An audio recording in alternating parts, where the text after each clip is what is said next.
Mic check, 1, 2. Ba-dum, bum, bum, bum.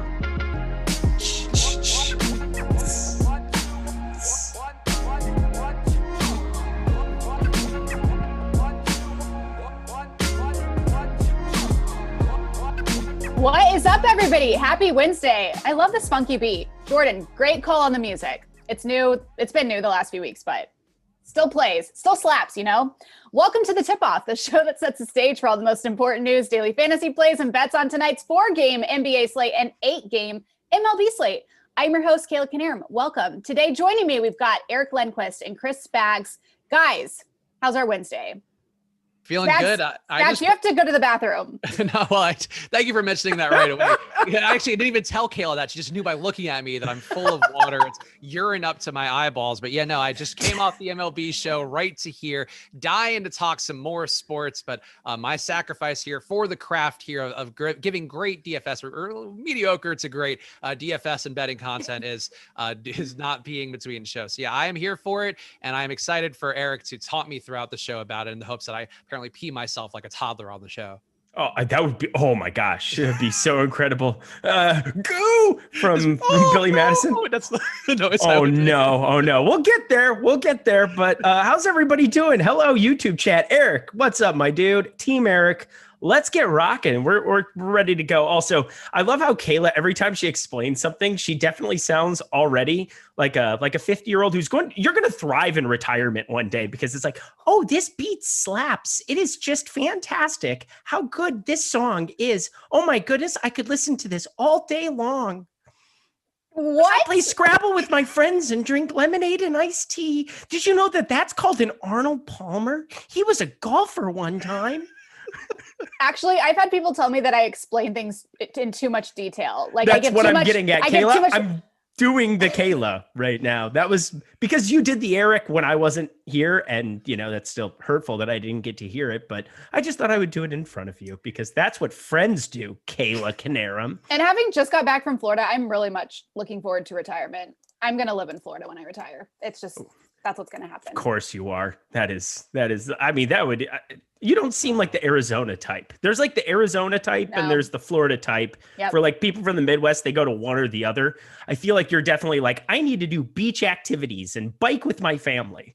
Exactly. You don't do that in Arizona. People say this slaps. Like that's what the kids are saying. You act like am I too old to say that? No, it's just that it's endearing the way that you put things. You say things like you're a new age kid and you sound, much, I don't know. You're going to excel very much as a grandmother one day. Look forward to that in 50 years. Kids, would you like some cookies? And oh my goodness, he said you won't be able to get married and have children for another 30 years or so. That's pretty cool. I don't like where this is going. I did the math very poorly there. I apologize. Holy shnikes, what the hell? She would be like the woman in Titanic and like Sorry, go on. Go on, Kayla. My apologies. Well, I have the acid reflux to show for it. Kayla's gonna be giving us butterscotch cookies in a segment here, or butterscotch candies rather. Oh my gosh, this is making me depressed. All right, well, let's talk some DFS, shall we? Don't forget to hit the like button and subscribe to the channel for countless hours of content on the NBA, MLB, NHL, PGA, MMA, NASCAR, and every other sport that's in season. I can't believe Eric just made me a grandma. No, honestly, Spags and I are the kids at church that could never sit next to each other. If we were to be in church in the Midwest, like we would just be, our parents would get right between us and be like, "You guys settle down. Because you can't do this." Touching my thigh. What? This is already off to a weird start on our Wednesday show here. I didn't have coffee today. It got weirder somehow. Oh man, as we ask. Look how red he is. Are you gonna pee yourself now? You're gonna pee yourself. It's gonna be great. That's our goal for today's show. I've never seen Jordan Klein this red in my life. Are you sunburned or are you just laughing that hard? He's laughing pretty hard. This is great. Band's back together. All right. Well, if you're still listening out there, don't forget to get access to all the great Awesemo Plus tools and content for nearly every DFS sport out there. With an Awesemo Plus weekly pass for $29.95, this includes full access to all the premium content and tools on Awesemo.com, including player projections, ownership projections, our premium Slack channel, lineup builder, and much more. Only looking to play NBA DFS? Then sign up now for our Awesemo Plus NBA Weekly package for only $16.95 and our $4.95 NBA Weekly Express package, which gives you full Awesemo Plus access to NBA Showdown and single game contests. Stop guessing, start winning. Join Awesemo Plus today. All right.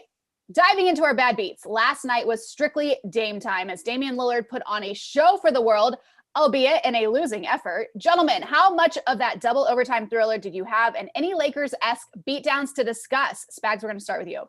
Yeah, I've talked on a few shows recently that because of the glory of having one good win on Friday, I'm now max entering some of the big tournaments on DK. Had great results the other day, less great results yesterday. And I have to say to everybody out there, and granted, I'm willing to grade it on the curve because I'm sure I am dumber than a lot of people out there. But I will say that people on Twitter go like 150 lineups, you can get every player in your lineups. Tell you what, that did not mean for me was getting any Damian Lillard yesterday, any James Harden. I know that was me taking a stance more than it was anything, but it was also, they didn't occur naturally for me. There were ways to get around it. Had a lot of Jokic, had a lot of old lovely quitter LeBron just throwing it in the towel one more time for us to remind us of what he is overall. But it was something to me that, I felt like I covered my bases pretty well, felt like I had my exposures well aligned. And yet there I was holding my lack of Harden and lack of Lillard, and that's it. So something to keep in mind, I guess, out there. If you're one of those people who's like, yeah, you just put 150 lineups, it's easy to print. It definitely is easier than put in one or two, but boy, you could still make some mistakes that leave you down a large portion of a rent payment.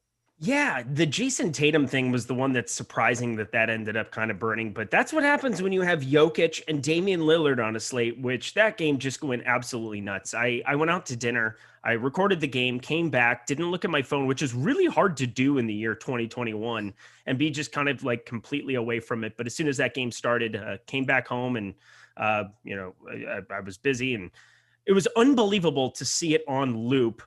Everything that Damian Lillard was doing, some of the shots that he was hitting, I can't ever recall. If somebody was doing that to me, some of the faces Austin Rivers was making, I think that was the most entertaining part of the entire thing. And, Jokic wasn't exactly chopped liver himself. He played phenomenally well. Denver, I don't know if they deserve to win that game. It was an all-timer. It was a lot of fun to be a part of. I'm sorry, Spags, that you didn't end up getting the better of it, but that's why it's called DFS. It's daily fantasy. It's not weekly. It's not monthly. You get to get back on that horse today, and you get to ride it, my son. And back on the horse we're going to get. Mm-hmm. Yeah. All right. NBA playoff game 5s. Here we go. Tonight, we've got Joel Embiid out with a meniscus tear in his knee. Tonight got way more interesting in this game 5 affair between the Wizards and Sixers. Would you back the Wizards getting 6.5 in the spot, and any other pieces from Washington that stick out to you, Eric? No, I can't do it. I want to. I really, really want to, because I want to be nice to Kayla. I'm always nice to Kayla. We're like, okay, that was not a good look to get. That's calling me grandma was a great start. Women love that, especially, I think, in general. I said, you're going to be a great grandma. Actually, can I be a mom first? You can be a mom first. That seems important. I'm just doing the math in my head. Why I said 50 years is beyond me. That was nonsensical. I apologize. I take back such things. But Washington, as much as I love Russell Westbrook as a basketball player and watching him from an enjoyment perspective, as much as I want to roster him today, I don't know if I can really get myself to lay the points or to take the points here with Washington. I still think Philadelphia, as is just a much, much better team. And then you're talking about some of these ancillary pieces. Like I think Daniel Gafford starting is a big plus. That's a step in the right direction for Washington. And as long as he starts getting some meaningful minutes, he's 6'10". I'll jump ahead a little bit. I'd be shocked if Dwight Howard did not start this game, because Mike Scott did not look good. I rewatched that second half, and it was kind of crazy how well Daniel Gafford played in that spot. He ended up getting the start, got those 2 quick fouls like everybody thought he would, had to sit the rest of that first quarter. Joel Embiid got hurt, got back out there, and he just kind of made Mike Scott a punching doll. It was crazy. And Daniel Gafford's a pretty decent little center. So I think I love Gafford. I love Russell Westbrook from a fantasy basketball perspective, but I think that Philly will make the right adjustments in this spot. They still have Tobias Harris and Ben Simmons, who we'll get to, and how can you not love them today? But I'm really not going to be backing Washington. If anything, I might actually, I'm not going to go crazy, but maybe a half unit or so on Philly sounds about the right direction for me today. I think it's hard to back Washington today. I would say where last game they had outlier efforts from Davis Bertans, who won't be playing today because he expended every possible bit of energy he had being competent in one game. And then Rui Hachimura, who's also playing above his head. And I think it's still a decent play today, but you need him to have another outlier effort because he's basically making up for another guy, or you have to have a Neto or an Ish Smith step up. But somebody has to step up meaningfully in a way that I don't know if they have the bodies anymore with all the injuries they've had. So I think it was an inspirational first win. I have no issue playing Russ out of some volume tonight because I think the matchup gets a lot easier for him not having Embiid in the middle, even though Dwight Howard does rebound at a comparable amount. I do feel like that's something that is a spot where it's still just going to be better because Embiid's just a better rim protector overall. Westbrook should find a few more shots to fall his way. I think that's a positive for him, but I have no issue playing these guys. I think there's still a pathway for them to keep it competitive. I don't think it necessarily ends up a blowout, but I do think taking them to win it seems like a risky play overall. You both kind of got ahead of it here. The Sixers are undoubtedly the most popular team on this slate, as Embiid's absence leaves so much production up for grabs. Spags, how are you handling this team, and what are your contingencies for a Dwight Howard start or non-start? So the Sixers have not started Dwight Howard recently in some of the games without Joel Embiid, and we saw it in the second half of that game where they went to Mike Scott. I do think Eric's point, though, about Gafford, and Gafford really heated up in that second half, I think, where Robin Lopez had the good first half because of Len and Gafford getting into foul trouble, whereas Gafford really looked like a game changer potentially in the second half because Mike Scott's just not that dude to protect the rim and keep Gafford from running around on blocks, being generally a guy who creates chaos. I think that's something that to me would not shock me to see Dwight start here because I think that's one way to try to mitigate the damage. But still, to me, Dwight is a pretty risky play, and one that for me, if you get he's starting, I guess I have a little more confidence in there. But if he's coming off the bench and he's going to be as highly owned as I think he might end up being, we only have him projected for 25% ownership right now. But if he gets the confirmed start, or even if he's just ownership starts to trickle that way, I think there's some real concern there. So make sure to watch out for the starters. And besides that, Tobias Harris, Ben Simmons, I think they're both really strong plays today. You can sort of make tournament plays out of the rest of the guys, but Tobias and Ben Simmons, gigantic rate increase for both guys, especially Tobias. And I think this is the kind of spot where they've been waiting for, where Embiid gobbles up so many possessions. Ben Simmons, we remember the one outlier day he had without Embiid. I feel like Harris, kind of the same thing we've seen enough times. These guys are, I think, waiting for this moment in some respect. And I think in a lot of ways they should come through and really assert themselves. And if not, then Philly, I guess, will just lose the game. I think whether he's starting or whether he's not, Dwight Howard is probably my favorite play on this entire slate. If you go to the boom bust tool right now, we're looking at 23.8% ownership for Dwight Howard. 48% of the time, almost half the time, he's showing up in the optimal regardless. 4,300. He only played the 14 minutes, which obviously is extremely, extremely concerning. But I'm just going off of a gut feeling as well. And having the data that aligns with it from the boom bust tool looks awfully good to me too. He's got a boom percentage right around 50%.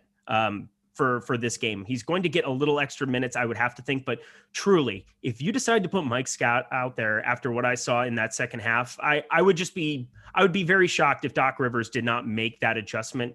He started to do it a little bit in the bubble with the Clippers with Zubats and Harrell. You saw the transfer kind of happen there where it was like, all right, Zubats is playing much better defensively. I think this is a similar situation. Obviously it's tit for tat, it's whatever, but it's the same coach, completely different team. But I just don't think Mike Scott is going to be the guy who ends up getting the start. We've seen some random spot starts for him, but whether he's starting or whether he's not, I'm going to have a ton of Dwight Howard because if he can get to 18, 20 minutes, his boom number is just absolutely off the charts today. And it's not like we're going completely nuts projecting him for minutes either. I mean, right now, coming in at 21 minutes, I think that's about appropriate. And if he's going to be booming 50% of the time at that number, imagine if he gets to 24 or 26, goes out and plays well in this spot, and they push him a little bit more. I think he's still capable of doing that. He's one of the better backup centers all around. He's been playing really well in relief duty. I'm going to have a ton of Dwight Howard.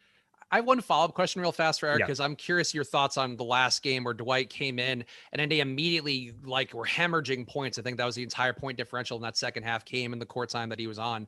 And then he came off and didn't come back. That doesn't give you any concern at all. Cause that to me is the main part where he's really not been effective all series long. And I have some fear that maybe there's something that Doc Rivers has seen there where he's just like, yeah, I don't know about Dwight in this particular situation.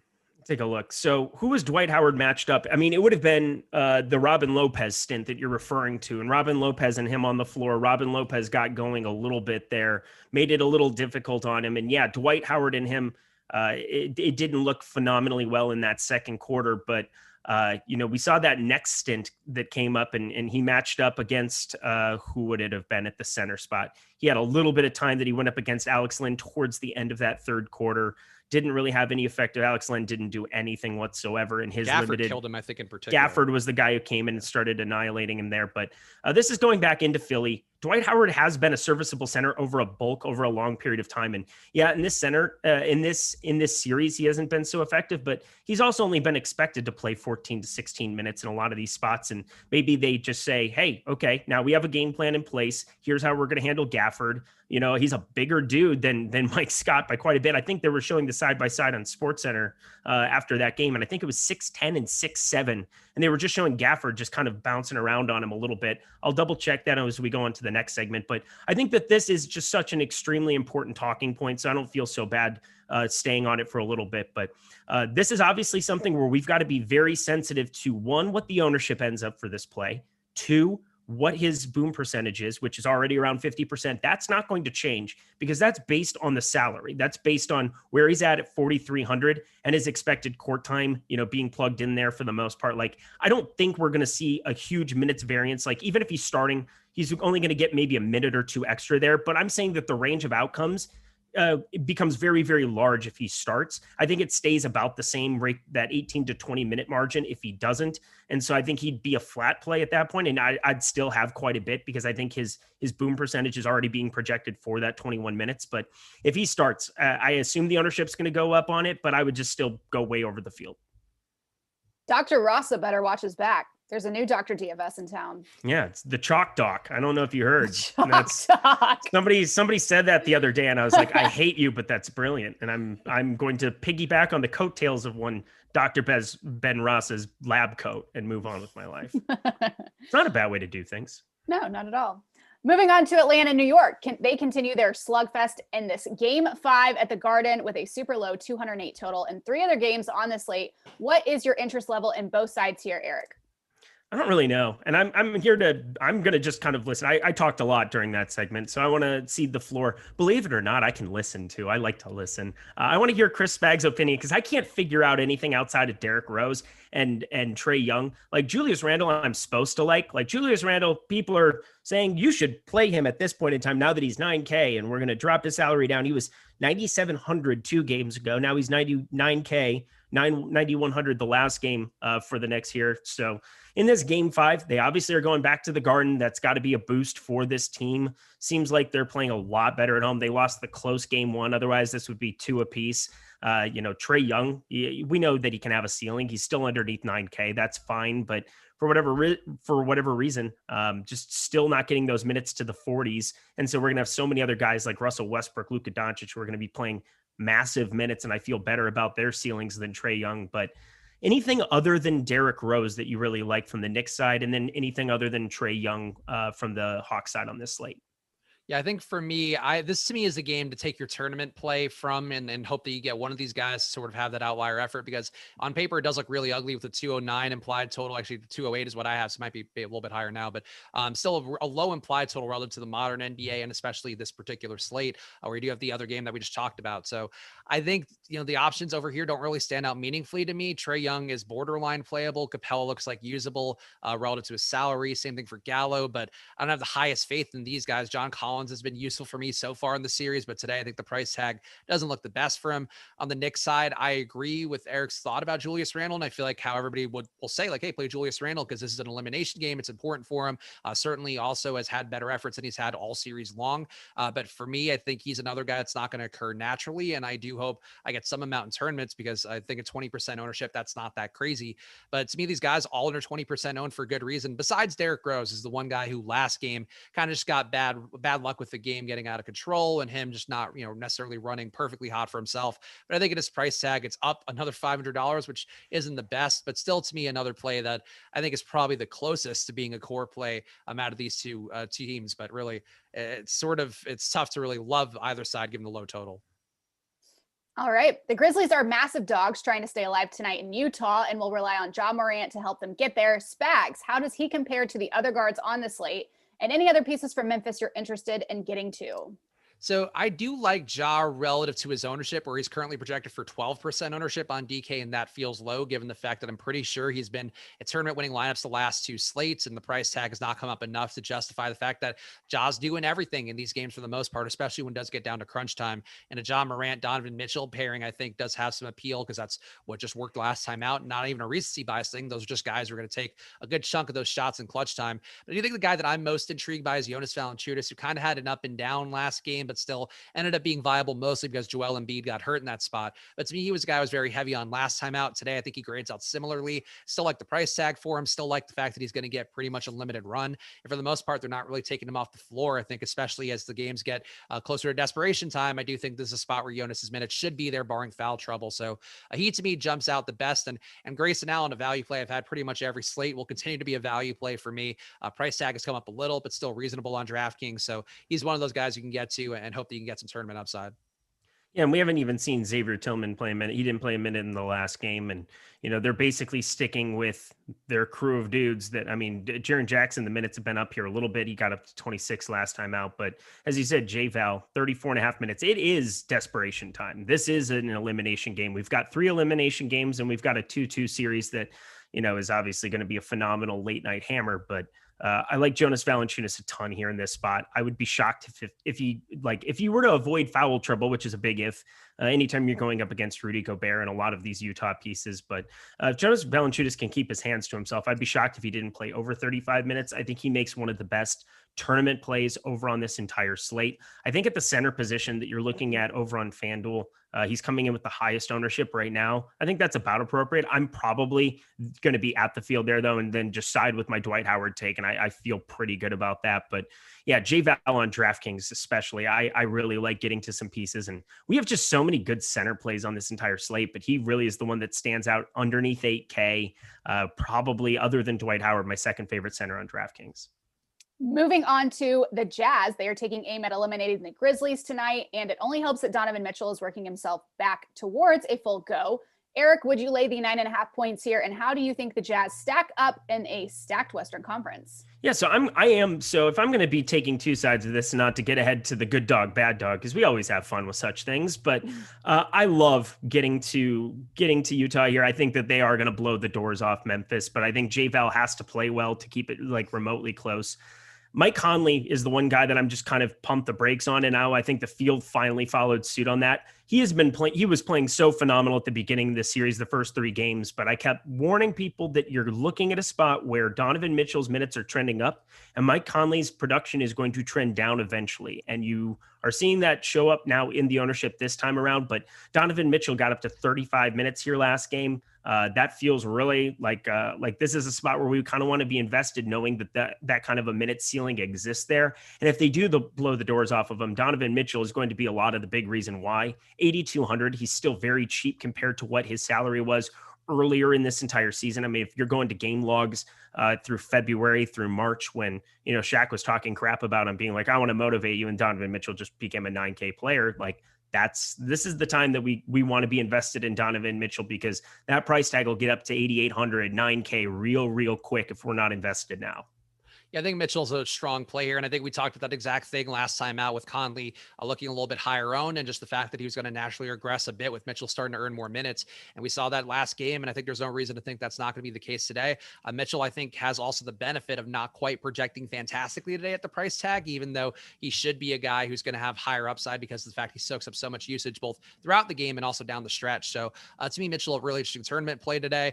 Gobert still in play at center. I think maybe not as appealing to me as Jonas Valanciunas, but in some respects, probably a safer play where if Memphis just goes south, Jonas Valanciunas could be a part of that. And why that goes south, either him getting into foul trouble or just being played off the floor or whatever the case may be. Whereas Gobert, is going to be out there. And if Memphis also sucks and just misses a bunch of shots, Gobert's going to get more rebounds. So I think that does correlate to me with the Utah narrative. And I would agree. I think Utah is probably the team to take here overall. I don't love the bet enough to give up points, but I think if I had to choose here, they are a minus 472 money line for pretty good reason. So Utah, I think, wins this tonight. And I think Memphis, really did a heroic job as best they can, and hopefully they can turn it out better next year. And last but not least, in the late night hammer, it's the only tied series on the board tonight as the Clippers and Mavericks face off in a pivotal Game 5. Spags, Who do you think takes this game down tonight in between Luka, Kawhi, and PG-13? Who's your favorite DFS player from this matchup? This is a tough one because I do think I am sort of ebbing on the side of where I talked about on this show. I like Dallas a lot coming into the series, thought that even if you did sort of cash it out, that you'd have a pretty good shot of Dallas increasing the value of their bet to win the series within those first 2 games. And then that completely fell off a cliff where they are now having a lot of issues. Luka apparently can't turn his head to the left because of whatever nerve issues he's experiencing, which, as you might know from a point guard, you're generally going to want to turn both sides really at various points, but definitely to your left side too. It's not a Zoolander thing where you can get away with that. So I would say for Luka, that's something to me that gives me some cause for concern and will probably result in me muting the ownership. But I think I still will want to be at least with the field, or to me, like a 20% number feels about right for Luka, because if he is feeling better, I think there is the chance here that he shoots them into this game. I think there's still some valuable plays as well. Maxi Kleber is a value, looks fine. Finney Smith, I think, also usable. But to me, I do think the Clippers win this one. I think they have figured out some stuff out really with on their own end where maybe you can't play Zubac in every matchup. And Kawhi and Paul George look like really strong plays. Really all the core Clippers today, Kawhi, Paul George, Reggie Jackson, Morris, Batum, those guys to me look like fixtures in what I'll be doing today. So I'm a much more of a believer on the Clippers side, but Luka, to me, maintains some tournament interest. I just love doing shows with you. This is fantastic. I don't even have to say anything. I can just move on because that's exactly the way that I feel about it. It's more of like a night at the Roxbury thing for Luka Doncic. It's just the one side. You can't really do anything than a little bit of that. Don't make that a meme, somebody. But I feel pretty good that the Clippers are going to blow the doors off of them tonight. I think that, the one team that I just don't have a whole lot of like faith in laying the points. Like I think I want to steer clear still as I'm talking through at the Washington 76ers game. Atlanta Knicks, just kind of a stay away in general. I have no idea what's going to happen in that one. No lean whatsoever, but I feel pretty good about the Jazz and Clippers handling their business and winning by double digits. So if you want to take a look over at OddsShopper and find some of the best lines around the entire industry, that is the place to go do it right now. As I'm looking at the board, there's a couple of, 9.5. It's 9.5 straight across on Utah, but there's some 7s to be grabbed for the Clippers. So I would go take advantage of that now because it's going to trend up. It's got 7.5 at a lot of different books, and I could see that closing around 8. We also real fast got a super chat that I think we should hit on quickly. Sorry to cut you, Kayla, but I want to make sure because I know with the structure of the show, sometimes we miss our super chats. But Avi Scherer saying, I'm a Celtics fan and I'm stoked Ainge is stepping down. I think the big name players haven't signed there since the IT trade situation. And first of all, we appreciate the super chat a bunch, but I do think it's an interesting one where Brad Stevens not being a coach kind of baffles me, where I think I don't really get what's going on there. And I'm happy for Boston fans if you guys are happy, but Ainge is definitely, to me, shortcut the team at a lot of times here, being unwilling to give up assets and all that. So I would be happy, but I would be concerned about whoever they're hiring as coach, because Brad Stevens, to me, maybe getting some shit recently, but he is still, to me, a very legitimately good coach. Yeah, he's a great coach. He was a fantastic coach. They got snake bit like absolutely everywhere. And, they couldn't afford to necessarily hang on to Rozier, and they tried to make the Kemba trade. So they made that work. It was a deal where they thought Kemba was the piece that kind of could fit in and fill their need, but he's just been hurt for the last 2 years. Jaylen Brown getting hurt, big deal. Couldn't necessarily pull that one piece that they probably needed, some kind of an interior presence, or again, Kemba's just a shell of himself since he's been in Boston, has expressed upside during regular seasons, but just couldn't stay healthy for either postseason, either in the bubble or in this spot. That's just kind of a bummer. And you also have a juggernaut that exists in the East. What did you expect? Like Milwaukee and Brooklyn were always getting out of like one of those two, or Philly, put them in there too. But it was always one of those 3 teams. The Celtics just didn't have enough ammunition. And Danny Ainge came in hot. He made the Kevin Garnett trade a thing. That was kind of his step into the league, I believe. Was that 10 years ago, 11 years ago, whatever it was, or maybe it was even longer. I can't remember. Maybe closer to 15 now, I think. 15 now. I believe that's what it was. Maybe I'm incorrect about that, but for sure, when you're talking about the Isaiah Thomas thing, I mean, I have to stick up a little bit. Like, Isaiah Thomas is one of the worst defenders in the entire league, and was for sure. It's not even like a Damian Lillard situation. He got there by pure volume, and he was very heroic. He crushed, and he had the tragic situation with his sister that happened during the playoffs and during that run. And it's hard to blame Danny Ainge for something like that, but you can definitely blame him. They haven't necessarily drafted that well here of late, besides Jason Tatum, which is, one that you are happy that you connected with. But for the most part, like, you're just kind of a snake bit Boston team in this spot, and Jason Tatum's going to continue to thrive in Boston regardless of who's coaching him. You just need to surround him with some pieces. As I always say, you can't win the Kentucky Derby on the back of donkeys. Don't get me started. Can't do it. You've heard me say that multiple times before. And I believe some football coach stole that from me because I've said that for years. That is my saying. But then I made the argument that has a donkey ever been given a chance? Yeah. Oh, yeah, he has. Remember, and you know what that's called? Road, Eric. We've been down Florida this road. Gulf Coast. Did they win a national title? I think not. They did not. They think they did. They think they did. Oh, if we're talking football, yeah, Southern Florida. Your UCF, sorry, Central Florida. They thought that they won. Yes. Lies. All lies. All lies. All right, we're going to head to the Diamond now for biggest bat and take a look at some of the bets and plays on tonight's MLB DFS slate. Which of these top 4 or 5? We've got 5 here. Odds getters on Odd Shopper do you think is the best overall bet to hit a home run tonight? We've got Joey Gallo plus 250, Miguel Sano plus 275, Seth Brown plus 290, Ronald Acuna plus 295, and Matt Olson plus 300. Spags. So Ronald Acuna, the disrespect here for him being a number 4 in the list, I think is pretty lofty. He's been one of the best hitters in baseball. If you were watching the MLB Deeper Dive right before this one, you might have seen that I picked Acuna as my home run pick, which honestly is not the bravest take on that show here. But I guess based on the odds, apparently it is a braver take. And you have Gallo, who's going to be in Coors. Like, I get that. You have Seth Brown, who's in a decent matchup. Sano also in a pretty good matchup at Baltimore. But to me, Acuna is just the guy who's actually a good hitter who doesn't face, have any risk here. Like Sano, I think, where Matt Harvey's been keeping the ball down pretty well. And it's something that we've seen actually Baltimore pitchers do more competently against Minnesota than people may realize the last few days as twin stacks have blown up. Sorry, Eric, I know they're your team. That was one of a few things here. It's not an intentional dig at Eric, but the I had Twins none of them yesterday. It's fine. The Twins have been blown up as chalk recently, and Acuna is the best. So to me, Acuna is a very obvious pick here. Yeah, no, I was fortunate. I was on with Greg, and for me, I'm the believer that you try to just take the top stack off the board most of the time. If in the top stacks tool that we have, it does such a great job of really driving home the idea of what the optimal chance of a 5-man stack finishing at the top of the board is, as opposed to what their ownership is. And the Twins were just very, very lopsided, and that's a watered down lineup for them as it is. Ref Snyder got late scratch, Astudillo got plugged in, and it was just a pretty easy stay away for the most part. Besides Nelson Cruz, who I still had a ton of, and that didn't even work out that well. He hit 1 double, I think. But if we're going to look at it today, I got to go with Acuna as well. In the words of Austin Powers, why won't you die to John Lester? He just needs to go away. I don't understand. I'm going to just continue stacking against him and continue to drive that narrative home. He's not striking anybody out. He's not getting any swings and whiffs. He just lives. He's been doing this to me for years. So this isn't something new. John Lester, please just let him have it. Like let Atlanta just go completely nuts today. I feel really, really good about that stack. All right, now for biggest arm. Which of these top 4 odds getters on Odd Shopper do you think is the best strikeouts over bet tonight? We've got Walker Buehler, 7.5 strikeouts, Sean Manaea, 6.5, Framber Valdez, 5.5, and Drew Smyly, 5.5, Eric. It's not a very fun pitching slate, is it? It's pretty unfun. Imagine doing an hour show. Going on. It's like, what is going on? My Lord. I mean, I've been doing a lot of basketball, and I've been doing the PGA Live Before Lock show. So I've been looking at all the golf stuff all morning and all afternoon. And I pulled up the baseball before we started the show, and I didn't click over to pitching yet. I will be fully honest. It is not very nice. This is pretty disgusting. I don't want the over on any of these fools. I don't think there's a single one that I want the over. Can I short every single one? I'll take the under on all 4, parlay them together, and let's party. How about we get weird today?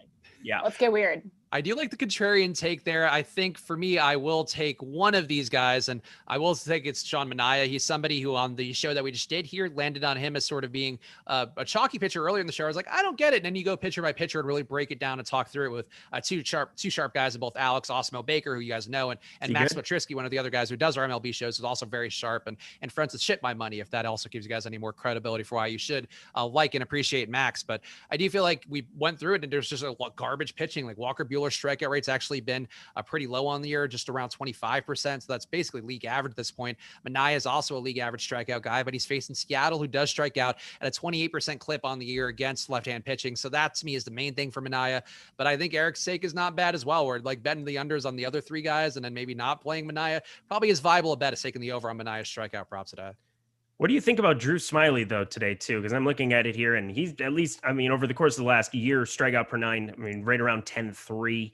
That's not so bad, but yeah, no, you know what? We're going to just move on because this doesn't need any more. This pitching, this is such garbage. It's a very bad pitching slate. Arguably, we've had a lot of bad pitching slates recently, but in terms of not having that stud up top, like Buehler is a very safe play. Play him in DFS if you just don't want any risk at all. But like, this is a very bad pitching slate. So watch the deeper dive and you will see both me and my co-hosts Alex and Max just struggling to get through the slate and wondering why is Drew Smiley projected for 20%? Why is Jordan Montgomery projected for 20%? That is the kind of MLB slate that people are going to have today. Yeah, I'll say it's a part of it just from a DFS perspective too. Like, I mean, props to DraftKings because it looks as I'm going through this that they priced everybody up beyond where they've been for the rest of the year to factor in the slate. And that doesn't happen for every sport. So shout out to them for that. They crushed. It looks like just giving you some different ways to go in tournaments, but good Lord, please short these dudes in props.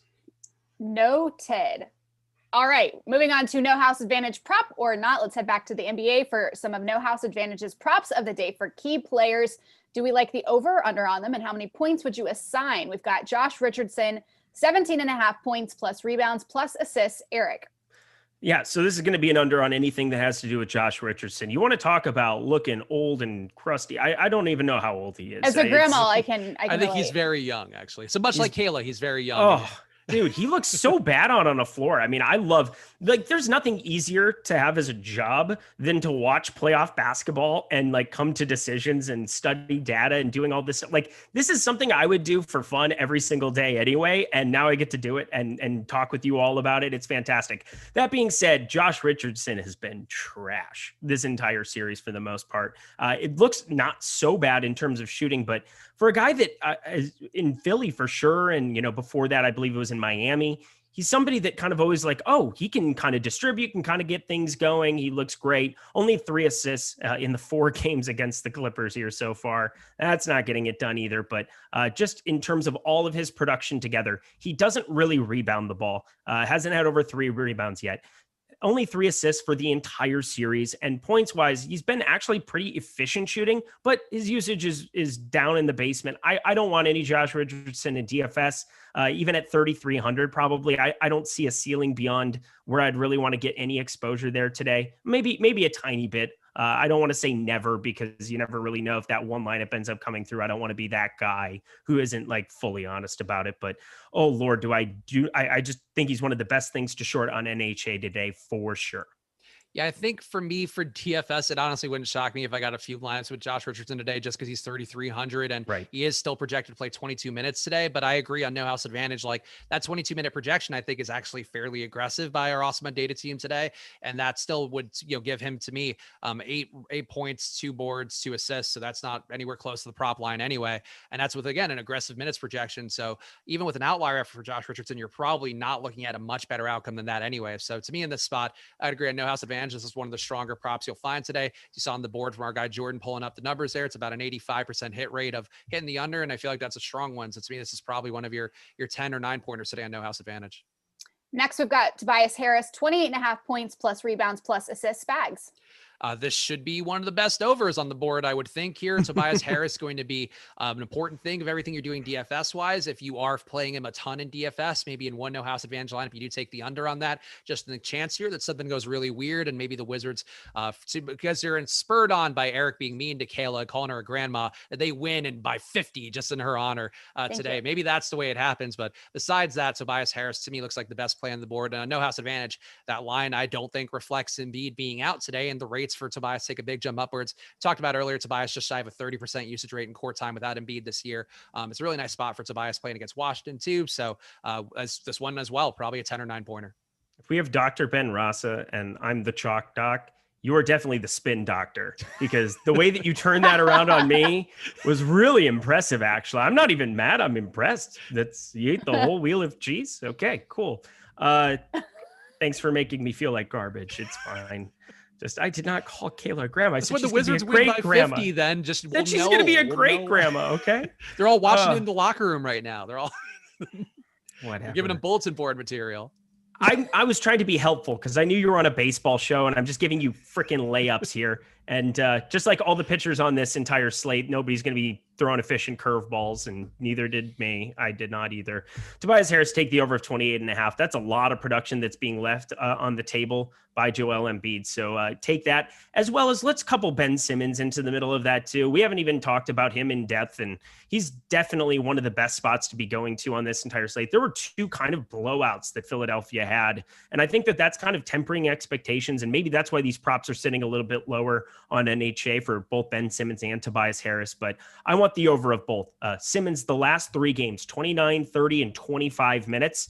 Obviously was in foul trouble the last one, but he has been very, very limited. And that's why his salary isn't completely out of control. He should be $9K on DraftKings. He should be $9,500 on Fanduel. And that should be the kind of slate that it is, but it's not. On NHA today, both of them, they're just, the numbers are way too low on them. And you should be taking overs and make them your highest confidence guys, along with that other prop, the under on Josh Richardson. And last but not least, Nicholas Batum, 1.5 3-pointers made, Eric. I just thought I'd throw a weird one in. I was hoping that this would land on Spags. I don't know. It seems like a little bit of an over. Nicholas Batum, I will say I'm very surprised how much run he has been getting in this entire series. He did get up to 36 minutes. I think that's a little bit of an outlier and had to do with the fact that they blew him out by 25. He looked very, very efficient out there. He can guard multiple positions, had 6 stocks in that game, whatever else, that doesn't really matter. We're talking about 3-pointers, went 2 for 6 in that spot. He's only attempted 2 and 3 in the other 2, but 3 for 7 the first one. I mean, Dallas is basically going to give him that shot. He's going to shoot 5, 6 threes here. I'll take the over on 1.5. I think he can get 2 in there. 2 for 6. That's 33%. That's not even that phenomenal. It's a super small sample, but I think the over here is not a bad one to throw in as like a 1 or a 2-pointer. If one of those better like odds. So if we want to talk game theory of it, something we didn't even talk about yesterday, Spags doing the NHA show. But some of the times, if people are playing like a 65 or a 70% confidence thing, take one of the smaller ones, like a 3-pointer, where it's a small outcome like this, that can kind of be a little bit of a contrarian stance where you have a tiny bit of an edge to it. People might not play it because it's not points, it's not rebounds, it's not one of the main ones, and take the over on 1.5 here. I think you have to take the over here. And I actually think Batum would have been in line to get to 40 minutes based on last game as well, where he did start that one as they shifted Zubac back to the bench. And then he did play that 36 minutes that Eric's talking about, but he was in line, I think, to be part of that closing group. It's possible they could have swapped him out for a Terrence Mann or somebody for defense purposes, or even Rondo, but I don't think that was the way it was going. So I'm willing to take the minutes here and just hope that he gets there and hits the over. It does seem like a 60%-ish one to hit the over today from Awesemo. I feel like relative to that, it feels to me like a 4 or 5-pointer on no house advantage, but 1-2, where like if you're playing 5 lineups and you put this one in a 4 or 5-pointer in 3 of them, and you had 2 of them, one where you took the under on it, one where you just left it off entirely. To me, that seems like a reasonable move overall. So Batum getting the abundance of minutes we talk about it all the time with the playoffs in particular, but really with just DFS, is that you just want these guys to be out there, and Batum has been out there, got up 6 3-point attempts last game, as Eric mentioned earlier. So that's, to me, a pretty good spot here to just try to take the over and hope it pans out. And as always, friends, don't forget to play on No House Advantage, our sponsor, who is taking a different spin on daily fantasy sports by offering player prop contests across the NBA, MLB, NFL, and PGA for cash prizes. Download the No House Advantage app today and use promo code Awesemo to receive a deposit bonus of up to $20 for new signups. Be your friends, not the house. Win big with player props today. A brand new segment I have been looking forward to all show, the Puppet Lindquist pick of the day. We've heard enough from Eric Lindquist for one day, which means it's time to give the floor to Puppet Lindquist as he gives out his favorite sports bet of the evening. Take it away, PL. Oh, he's a diva here. He's got to get into position, but hey guys, great to be here. Finally, great to get myself a segment here. And if you guys know my good friend / possible split personality, Eric Lindquist, there's one thing he knows, and that is when you get a sure thing on the slate. And on today's slate, the sure thing you could bank on is going to be the Utah Jazz. 82.5% implied probability to win with their money line. And you know what? That never goes wrong. Not once. So lock it in. Honestly, if I had a house and wasn't living in a Holiday Express, yes, the puppet version of me also does that, then I would probably just put a mortgage on my house and then say, hey, Utah Jazz, this one's on you. So Utah Jazz, lock it in. And then for DFS, play 100% Tobias Harris and Ben Simmons and Dwight Howard. Why not? 3 Sixers. Can't go wrong there. Chalk it up. Put it in the books. Any questions, Kayla? If you have any follow-ups, I'm here to take them. Wow, my cheeks hurt. I'm just like laughing and smiling. My ego is hurt. I got Tom Spalding up top saying that I only look at Kayla and listen to Spags. I've got Puppet Lindquist taking over the world. I've got Eric already looks like a puppet. I'm already a puppet, I'm being told. Well, what we got, Spags? You want to say something? Oh no, I was just moving off camera because I realized I wasn't appropriately positioned. So and Puppet Lindquist deserves all the spotlight. That's what we know. Oh my Lord. Wow, I hope this is a reoccurring segment. That was fun. This was a one-time deal. I gave you a shot. What? I'm just gonna stay here the rest of the show, I guess. I think we've had enough hours of Spags content on the channel, I'd say. Spags, did you have that written out ahead of time? Did you know what you're going to say, or was that all just like ad lib? I had a rough idea in my head, but no, certainly that was all improvised. Besides emphasis on the the pick rough itself, I did know I was going that direction. Yeah. Oh my gosh. Maybe you should try acting. Maybe. Hey, man, I hear there's a good coach out there, and his name is Puppet Lindquist, the best acting coach that I know. Hey, what you got to do is use memory, emotion, recall back to other events that you've experienced, then act it out. Stanislavski method, put it in the book, chalk it up. I have no words. Wow, that was fun. We're gonna need that segment back. Sporadically though, because otherwise, if I could see the channel turning about this one real fast, but I'm glad to have him in. Just get some Our jazz. bipolar friend Eric Lindquist is what he threw out there at one point too. And then Chad is bipolar. I gotta say, that's really honestly the fun of it is that it's like you don't know who's watching or whatever else. You really know who's watching when Puppet Lindquist comes to play at this point in time. It is straight fire / I'm leaving / that's hilarious / I hate this / just stop already. Holy shit. Somebody said these are good times. I'm having so much fun. The best part, I have to say though, you're a gamer, my friend. You're a gamer. Hey, look, you got to leave it all on the table. And it's really in the name of good content here and quality puppeteering. That's what people come to this channel. They say like, oh, we want DFS advice. We want sports betting advice. They really came here for the puppeteering, I think. Yeah, if you're not headlining Vegas within the next year, we've done something wrong. We need you on stage in Vegas headlining Puppet Lindquist and all of your other friends. The next Jeff Dunham coming to you soon. Next, Spags, though, you have to work on not moving your mouth. Oh God, that is a true. Or you just move out of frame. You figured it out so quickly. I know I did. It's true, especially for the narrow screen. I think I can just like go over here and maybe just duck down like I'm filleting Puppet Lindquist. I guess. Oh no, we got Eric tickled. All right, off the rails. Here we go. Let's bring it back on track for a little good dog, bad dog.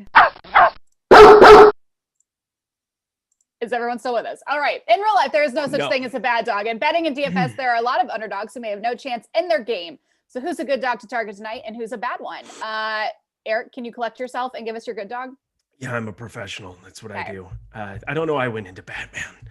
But here we are. I feel like I think I've already said I don't think that there's a good dog. If I had to take a good dog on the NBA slate tonight, I think I'd go to the +1.5 Atlanta side, considering they just got done trouncing them back-to-back games in Atlanta. But I'm not feeling that great about it whatsoever. Maybe going over to the pitching slate and shorting some of these popular pitchers that I was talking about where I like the unders on them. If you can find some plus money line value on a couple of these popular pitchers today, they just don't really grade out that well. I'm not sure what they are 1 versus 1 here. I'd have to take a look at some of the lineups, but I'm sure that there's going to be some MLB money that I want to throw around a little bit later, but good dog, not really one in the NBA that I'm seeing. I think for me, in terms of a dog that could cover, and this is as close as I can give Kayla to support for her boy, Russell Westbrook, but I think Washington covering is an intriguing situation to me. Like them somehow staying competitive, fighting, going down on their shield, I think is a narrative that I don't mind. And I think too, with Dallas, with Memphis, I have some concerns. Those teams have just kind of been figured out by their opponent, whereas Washington, you cannot figure them out any time because if Russell Westbrook shoots 40% from the floor, all of a sudden this is a very different team. So it's going to be tough for them. They're going to have to really fight uphill to get going with one less guy in the lineup in Bertans, but I do think overall this is a spot with no Embiid. If they're going to fight, it's nice or not to fight, and I do think they are a team of fighters. With you, Spags. Couldn't agree more. Now give us your bad dog. My bad dog, I think, actually, I mean, you heard Puppet Lindquist talking. How could you question that guy? What a fucking genius. So I'm going to say for me, it's also going to be Memphis. With Memphis, a bad dog. Kayla's parents are watching. Spags, stop it. It's true. There's always one parent who chimes in going, my children are watching this. And I go, sorry, but I hope your child knows the importance of profanity in their lives as well. My mom fully told me that she only watches like the first 5 minutes and that's it. That's like, look, I could see why she'd get tired of this, especially, and when she hears about the grandma thing for you, like, boy, she just must be apoplectic at the lack of grandkids that you're showing off to her. That's another story. Yes. Memphis, Memphis, I would say to me, just a bad dog. They just, I think their luck is run out, but just, they don't have enough fight now with Mitchell being back and Mitchell looking good. It's going to be tough. So I think to me, they, a bad dog, still one who's going to be as live as any. I guess I should go now. Yeah, no, I think bad dog. Both of the late night hammers. I think a nice little parlay is in store. We're not going to do the pirate parlay. He's taking a break. He's on the high seas. He's living his best life. What, Kayla? What? I was going to say one crazy segment at a time, please. I cannot.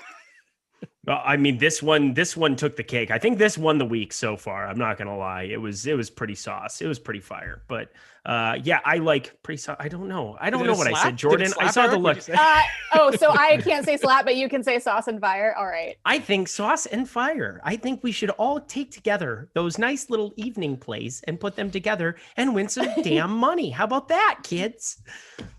There we go. All right, make or break. Which player or game currently looks like a make or break spot to you on tonight's slate, Eric? Make or break for me. The chalk answer, and I am the chalk doc. So I must say that Ben Simmons and Tobias Harris, love both of them. I think that they'll be very important in my builds. But specifically, I am making a strong pro Dwight Howard stance, and I think that'll happen on both sites. I understand that there's some risk, and it's very uncomfortable. And looking at if you just simply look at, I think the ownership should come in lower than probably what I'm expecting it to, simply because people click on box scores. If they're building by hand, they're going to see 18, 16, 16, 14 for the minutes, and they're not going to be super enthusiastic about going that direction. I'm going to have a ton of Dwight Howard. For me, the make or break's got to be Tobias Harris and Ben Simmons. I will have some Dwight Howard. I will also be playing contingencies that rely on the fact that he will somehow fail and disappoint everybody out there. So that to me is not the one that'll make or break me. I think maybe Dwight will fit in the next category. But for me, Tobias Harris, Ben Simmons, 2 plays today. I don't know how you don't have a crazy amount of on the slate. And in the last minute here, which game, player, or team are you anticipating will have a lot less interest in the rest of the public Spags? I think for me, it has to be Dwight Howard, I guess. Like it's tough because I'll be playing him and I don't want to run against what Eric's saying, because I do think it's a valid point. If Dwight is starting, I'll give him the chance here. But to me, I'm just going to be holding hands with the field. So it's not quite a fade of the day, but it is one to me that I'm going to be very cautious with my ownership. And he's not going to be one of those guys that I just plug in willy nilly, because even if he runs good, I want to be safe with this one. I think that's what you have to be with Dwight tonight. Less interest in the field would imply that it's somebody that is probably going to be popular to a certain extent. And I don't want to say it, but I think I'm probably going to be shorting Luka Doncic, and it doesn't feel great because we have seen the kind of ceiling that's been there. I'm concerned about the neck. I'm concerned about the Dallas team going forward here. I think the Clippers are going to assert themselves. I keep saying that because I have a lot of money riding on the Clippers, and my reputation is at stake considering they're the team I picked to come out of the West. And if they don't, I'm going to be poorer. So go Clips and go not Luka Doncic. All right. That's going to do it for us today here on the Tip Off. Guys, where are we going to find you next really quickly? You'll find me hopefully not losing another several $1,000s tonight on DFS. You'll find me That's working kind of hard a humble here. brag, though. Yeah, well, the losing part, no, because once I lose this money, boy, I got to go right back to fucking normal. So no, for me, I will be doing that tonight, and I'll be watching all the quality content on the channel alongside these guys. I got some errands you can run for me, Spags. I'll get you back in the game real quick. You can take my laundry. I need to get some dry cleaning done. You can help me out. So go ahead and fire it all off. You're all set to go. Yeah, I'll be on the PGA Live Before Lock show with Dr. Ben Rasa. The doctors will unite. We will chat all things in the Memorial Golf Tournament that's coming up. Absolutely love this tournament. Love this golf course. It's going to be an absolute blast. And building lineups is about as fun as you can get for a non-major. So check that out. Awesome. Well, thank you to Eric. Thanks to Spags. Thanks to Puppet Lindquist. Thank you all for tuning in. Don't forget to hit the like button and subscribe. The NBA Deeper Dive and Live Before Lock are coming your way next on the same stream. So sit tight. I'm Kayla Knierim. We'll see you guys tomorrow on the Tip Off. Have a good one. Oh, you're doing the salute. You're such a jerk. That's what you're doing. Whoa. Oh, he's blowing kisses.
All right, welcome in. Continuing to stick with us here on Awesemo.com as we get you ready for an NBA deeper dive. And we've got a lot to look at here, including what might is the operative word, the last time that myself and Adam are going to have a knockdown drag out between his Wizards and my Philadelphia 76ers. The game has been handicapped and then some without Joel Embiid. But look, it's a busy slate tonight. We've got the 4 games to look at. There are some injury things to look at as well, beyond, of course, Joel Embiid's absence, some guys playing hurt, whether or not a neck injury is going to derail stuff out in Dallas. First and foremost, Adam here on Twitter at ShipMyMoney DFS, Jordan in the house producing the show, Monkey Knife Fight sponsoring everything. We're going to go to Odd Shopper and tons of other tools here available to you on Awesemo.com. What's up, brother? You ready for tonight? Yeah, I'm excited. Kind of just want the series to be over with. But at the same time, you know, if the Wizards pull it out tonight and you get a 3-2 series, it starts to become more exciting. So, yeah, looking forward to it. Yeah, it's crazy because this is where having a guy like Westbrook and Beal as well, and, you know, the series, you look at it overall, you think, all right, well, 1-8, Embiid's healthy. This is going to be an overpowering matchup. But then you get to this due to circumstance, of course, where it's really just one game. The Sixers 10-11 this year without Embiid, and you've got that guy running a mile a second in Russell Westbrook, and Beal, who has his way with the Philadelphia 76ers. I expected a little more excitement from you tonight, Adam. Like, this is a winnable game. Yeah, no, I mean, and that's why I thought, you know, coming into the postseason, not that the Wizards would be favored against anyone, but they'd be a dangerous team just because they do have 2 really, really good players. I think Bertans being out is a huge deal for them, though. I mean, he's played really poorly outside of the last game, but that's also why you saw the Wizards look so bad. Like, he's such an important part of this team. So even though he wasn't playing well, even though I've very quickly started to dislike him as a player, I think him being out is, you know, a huge blow to the Wizards as well. Looking like Lofty doesn't offset your disgust for him? No, it makes me dislike him even more. Fair enough. I like how you take that and run with it. All right, so we've got 4 games, and we'll start with Washington and Philadelphia, especially from a DFS standpoint without Joel Embiid. But I'm just curious, you know, looking at the big board tonight, looking at some of the boom bust guys that we have ranked on Awesemo.com, even running through the Fantasy Cruncher.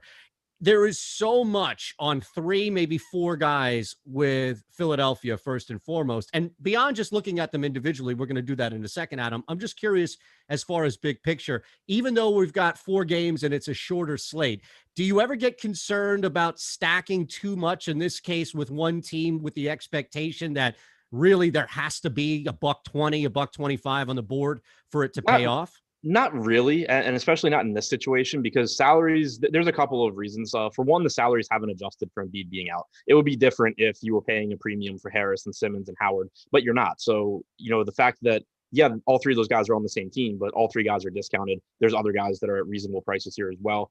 But then also when you talk about the Sixers, you know, with it being the playoffs, most teams at least playing like today, play at a slower pace and defend relatively well. Then you have the Wizards who just run up and down the floor and don't defend anyone. So not only are you missing, you know, the leading usage guy and leading rebounder in Embiid, you're also just easily have the best matchup on the board. So I'm not really too concerned about it. I mean, it's also just pretty easy to see. Like, you can see a good game from Harris, a good game from Simmons, you know, relative to their salaries, and still pretty easily envision how, you know, the game is competitive into the fourth quarter. So I don't really have any concerns about that, especially, you know, with it being a 4-game slate and then the matchup as well.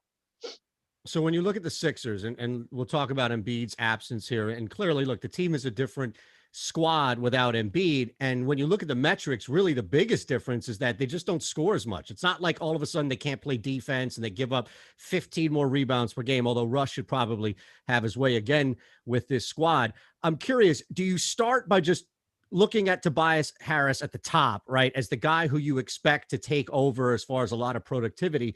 Or do you start looking at the sub, the guy who's going to be playing a ton of minutes and just by sheer volume could get you a really good return based on cost, and Dwight Howard? Yeah, so I mean, Harris, I think, is, to me, just one of the top plays on the board, regardless of position, regardless of format. He's the guy that you've seen take the biggest bump in terms of production in the games that Embiid's missed this year. He's averaged about 1.2 DraftKings points per minute in the games that Embiid's been out and Simmons has been in, compared to 1.05 DraftKings points per minute when they're both active. His usage rate without Embiid on the floor is up around 30%. You see, like when you look at someone like Ben Simmons, his production slightly increases on average without Embiid. His ceiling certainly gets higher. His usage goes up, his assist percentage goes up, his rebounding percentage goes up, but he doesn't consistently translate that into more actual production, whereas Harris has. The usage goes up and he is, a good shooter. He takes advantage of it and knocks down more shots. So I think that, Simmons benefits, Howard benefits. Harris is the guy that I think benefits the most from Embiid's absence. Yeah, maybe it's just me being in this city for so long, but there was just this overwhelming confidence that this is going to be a Sixers blowout. I mean, 6.5 point spread aside, where it's just over that key number 6. So they're kind of telling you with the indication of the hook that this should be a Sixers victory and then some. I don't know. And that's where I get not necessarily nervous, but maybe a little apprehensive about putting so much. Like Harris, you're right. But Simmons, I think, is such a wild card where he has to get you boards and assists as well, and maybe have to overcompensate for points. Is there any concern with anybody outside of Harris about anchoring lineups like there is with Simmons, maybe as far as not being able to get points and then having to rely so much on other elements? Yeah, so I mean, I guess I'll say concern as far as like I can make an easier case. So if I had to make a case for not rostering Tobias Harris, it would solely be ownership. And that's always reasonable when you talk about large field tournaments. But outside of that, that's about it. When you get to Simmons, it's a little bit more concerning because, Ben Simmons can shoot more, but it's still Ben Simmons shooting the ball. So it doesn't necessarily translate to fantasy points. And, you're going to get a lot of ownership going there. And, kind of like we said, his per minute production in the games that he's played with and without Embiid is almost the same this year. So you're going to get more ownership going to Simmons as a result of the higher ceiling, but it's not necessarily going to be translated into his actual performance. So I still think he's a really good play, but that's why I think he's a little bit behind Harris.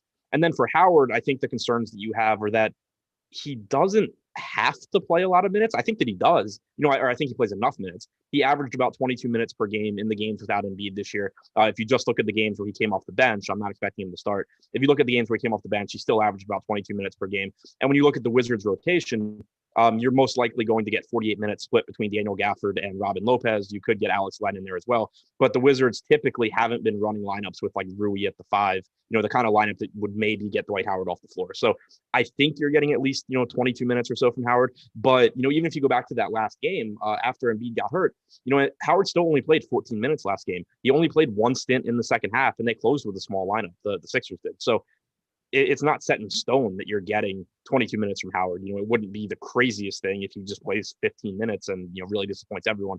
I don't think that's the most likely case, but I think, that's the argument against him.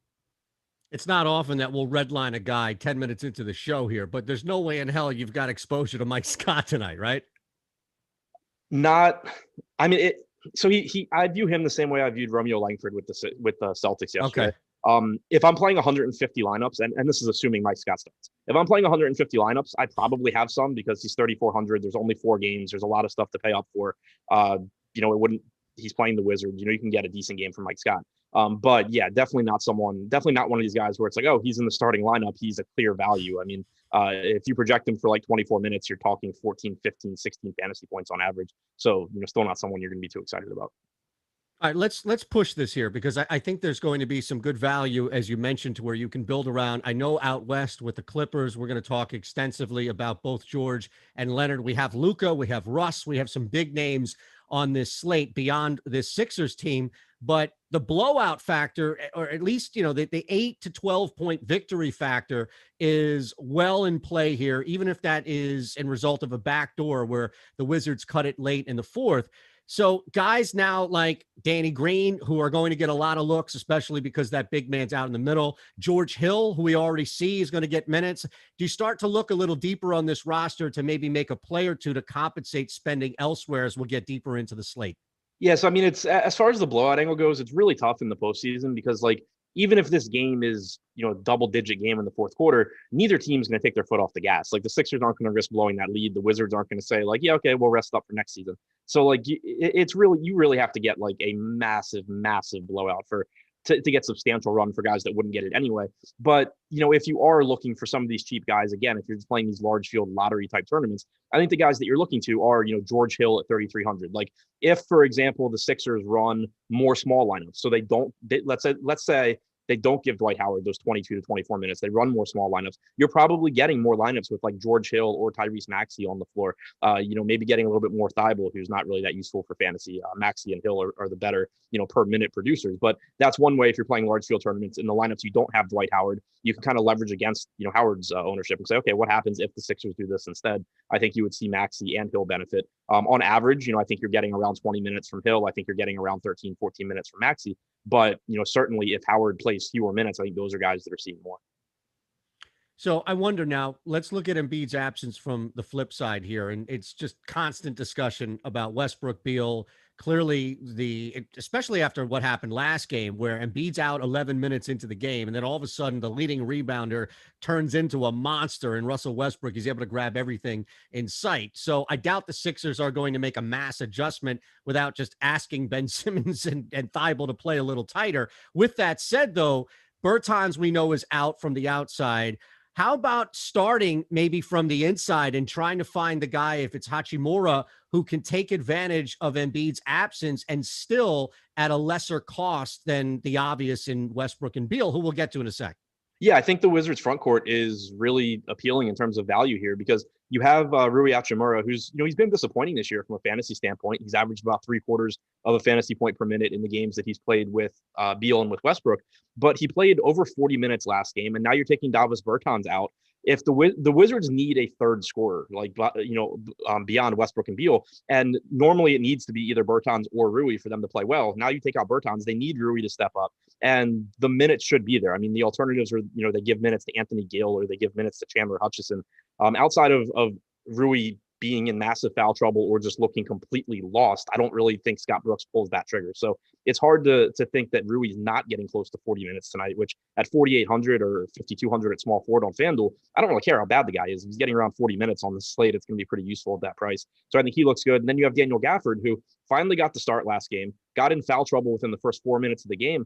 Not to say he can't get in foul trouble again tonight, but when you take Embiid off the floor, it makes it a lot less likely, not having to deal with him, having, Mike Scott and Dwight Howard out there. So Gafford's someone who's produced at a really high rate since joining the Wizards. He's played a total of 152 minutes going into last game. He played a total of 152 minutes with Beal and Westbrook on the floor, 1.22 DraftKings points per minute. So, you expect him to produce when he's out there. He played 26 minutes despite the foul trouble, which I think is actually really a really good thing to see, because we had heard a couple games ago that his conditioning still wasn't really where it needed to be. And that's part of the reason he wasn't playing as many minutes as a lot of fans and analysts would like. So it was nice to see him still get that 26 minutes. You kind of know he can at least do that. Maybe he gets 28 if he's not in foul trouble. But, even if you're going to get around 26 minutes from Gafford at 4,700 against an Embiid-less front court, I think he looks like a very good value.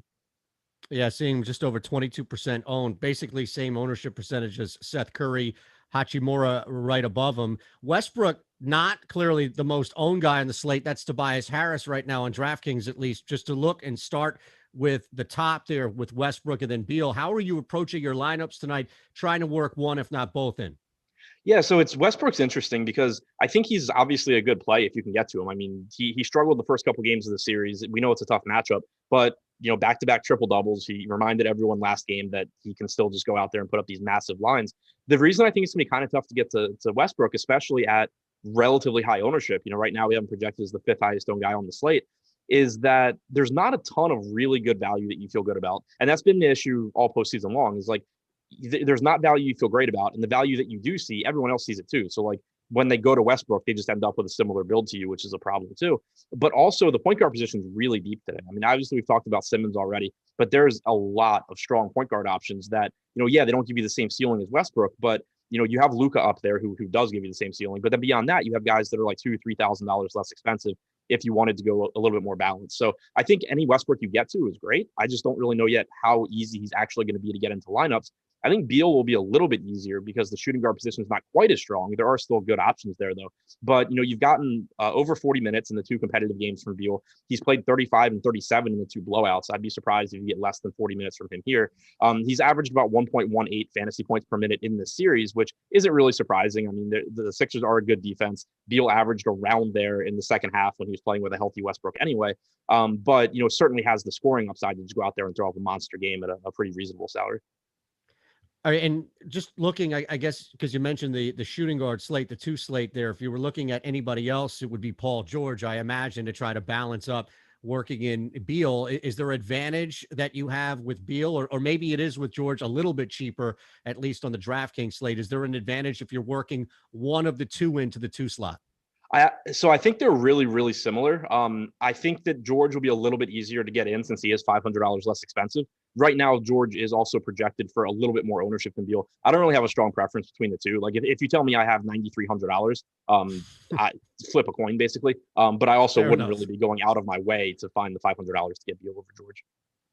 Well, you mentioned too, which is key here, which is Beal doesn't really come off the floor no matter the situation. And even if there's a late run they're trying to spark or they're holding a 6-point lead, he also has had the history to be able to get around whatever the Sixers throw at him, mainly because if it's Thibault, Simmons, that combination, it's going to be focused on Westbrook. So that, and again, I don't know what happens if Dallas is up 20 or if the Clippers are up big time, whatever that may be, as unrealistic as that could be. But there seems to be some safety in Beal, to your point, about him being on the floor for the majority of this series.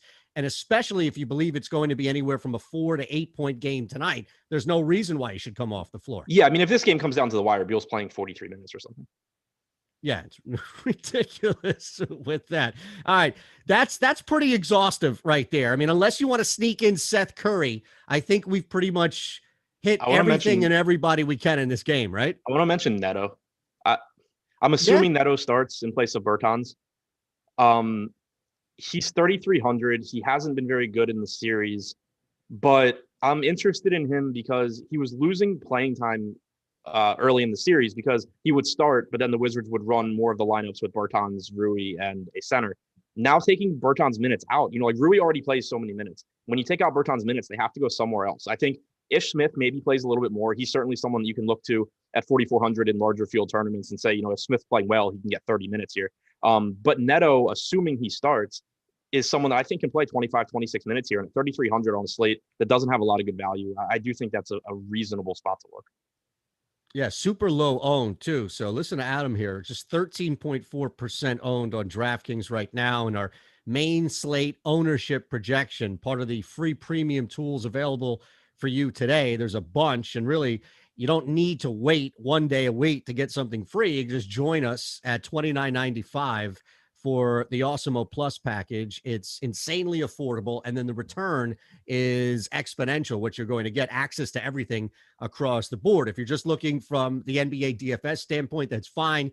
We have a couple of streamlined packages for you, but they're strictly for the NBA DFS, where we have the NBA Weekly Package for $16.95, the $4.95 NBA Weekly Express package. That gives you full Awesemo Plus NBA stuff. But as mentioned, Awesemo Plus across the board, where you're getting everything, is just $29.95. The MLB Top Stacks is free today if you want to check that out. But really, for us, it's the NBA main slate ownership projections. And we have a ton more that we'll look at, from the Fantasy Cruncher to the big board to our boom bust probability. All right, so Adam, let's look at the tightest game that we have as far as the line is concerned on the slate. Again, another low total for however much you want to factor that in. And kind of a narrative here, I don't know how much you're buying it either, that since it's going back to New York, the Knicks, the short favorite at home, they've got this. I kind of want to see it until I believe it, based on how good Atlanta has looked in wins. So approaching this tonight, we have Trae Young, who on the slate seems pretty affordable at 8,900. Yeah, I think he is. My concern with Young is, so I already mentioned it earlier, that the point guard position is deep, and he's certainly a part of that. My concern is that most stars and most guys priced in this range, you have the potential for them to push 40 minutes in a competitive game. We haven't seen Nate McMillan go that route yet. And he specifically was asked in the game that they lost, where Young played like 35.2 minutes or something, about, do you think you should have played Young more? And he was like, I played him a lot.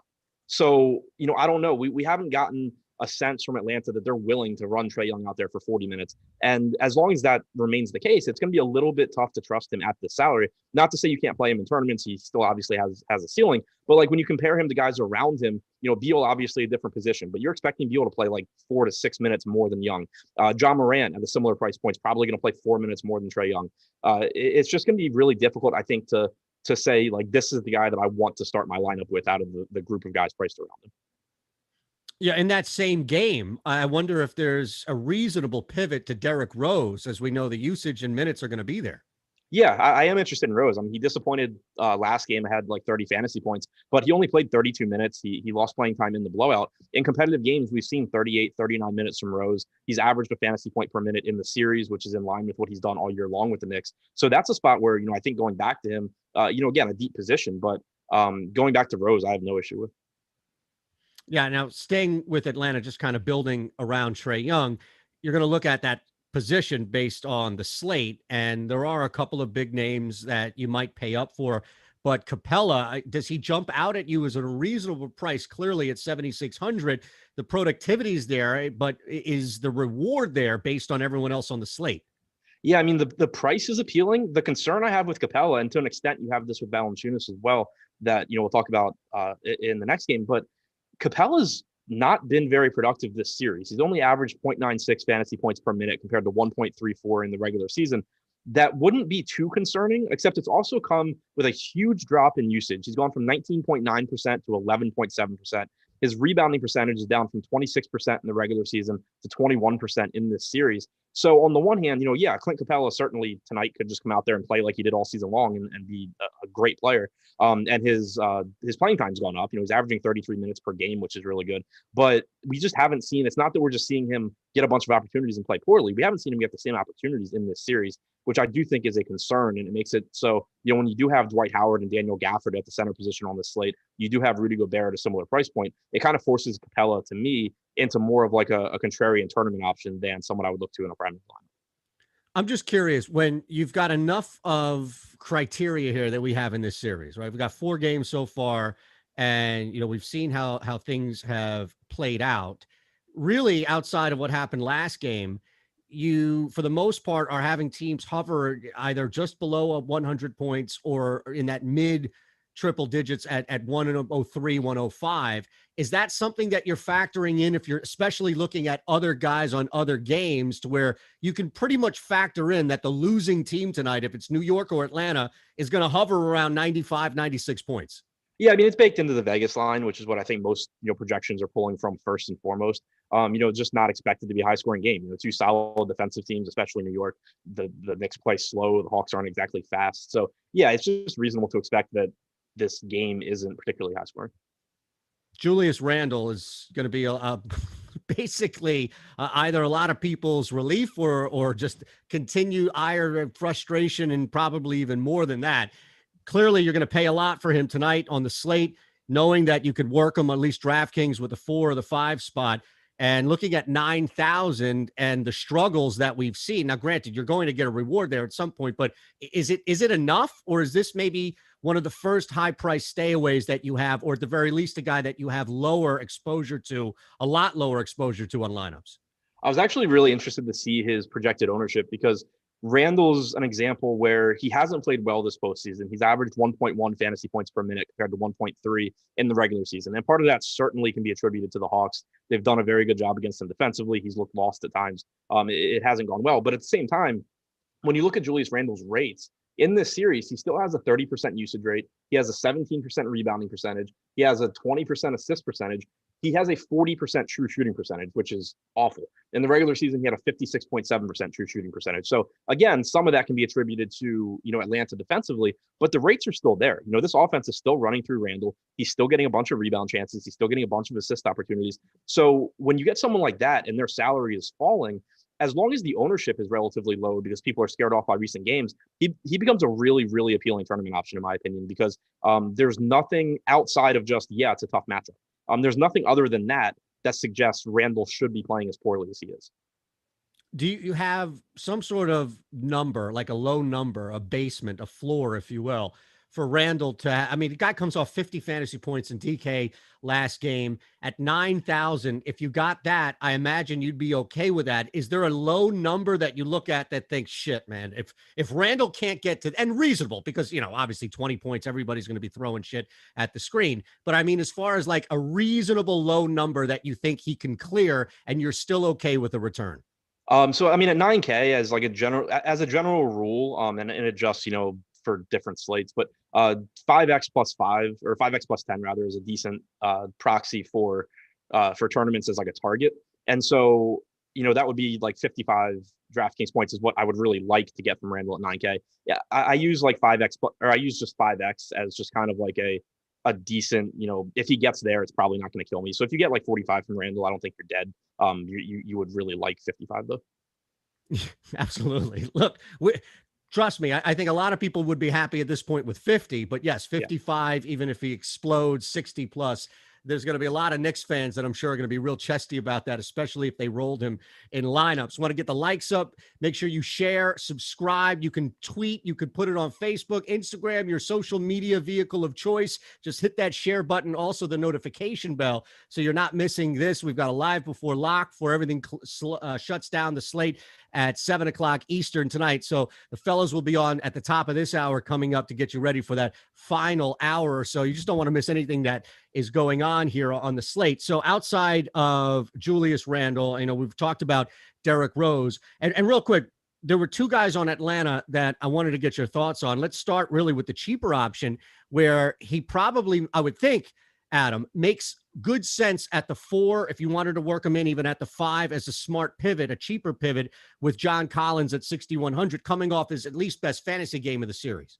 Yeah, he's another guy that I'm intrigued by just because of the salary. You know, he's been pretty bad in this series, but in the regular season, he averaged 1.08 fantasy points per minute. You've seen the playing time creep up a little bit in this series, excluding the game where he fouled out in like 15 minutes or whatever it was. But you've seen, you know, in other games, he either plays or is on pace to play, you know, 32, 33 minutes. He only averaged around 30 minutes per game in the regular season. So he is someone like Capella that you've seen the production go down, but the playing time increase.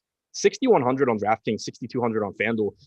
Again, not a priority in the sense of probably not getting in my first lineup. Doubt I would have him in cash games or anything, but certainly someone that you can just kind of plug in that salary and say, like, you have to understand that, you know, even though you are playing the same team 4 times to this point, and you are getting some sort of like it's a better 4-game sample than it would be if you were just saying over his last 4 games, because you are getting the same matchup time and time again, but it is still 4 games. And you do still have a lot larger sample of John Collins just being a productive fantasy option. So when the salary comes down like this, there is still merit, you know, especially in tournaments, and especially if the ownership isn't reflecting the cheaper salary, to just saying, you know, look, I'm trying to win a top heavy tournament. I know John Collins has the talent to exceed the salary. So I'm going to just kind of look away from what he's done recently.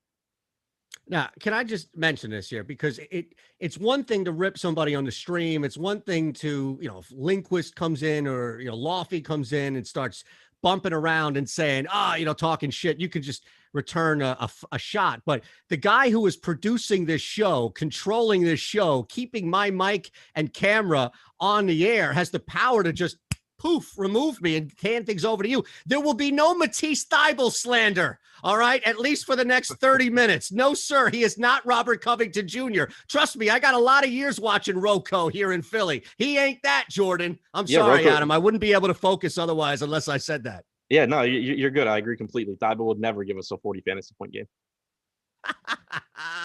I love it. I love it. Fair enough. Fair enough. So let's just, that's pretty good. So let's look at that same mentality that you just applied to Collins. Are you getting a little steep on the cost for Bogdanovich, or is that 6,700? Can you still kind of work that similar mentality? It's not like we've got this huge ceiling from him in the 30 plus minutes we've gotten from him, but at least there's a consistency with the return.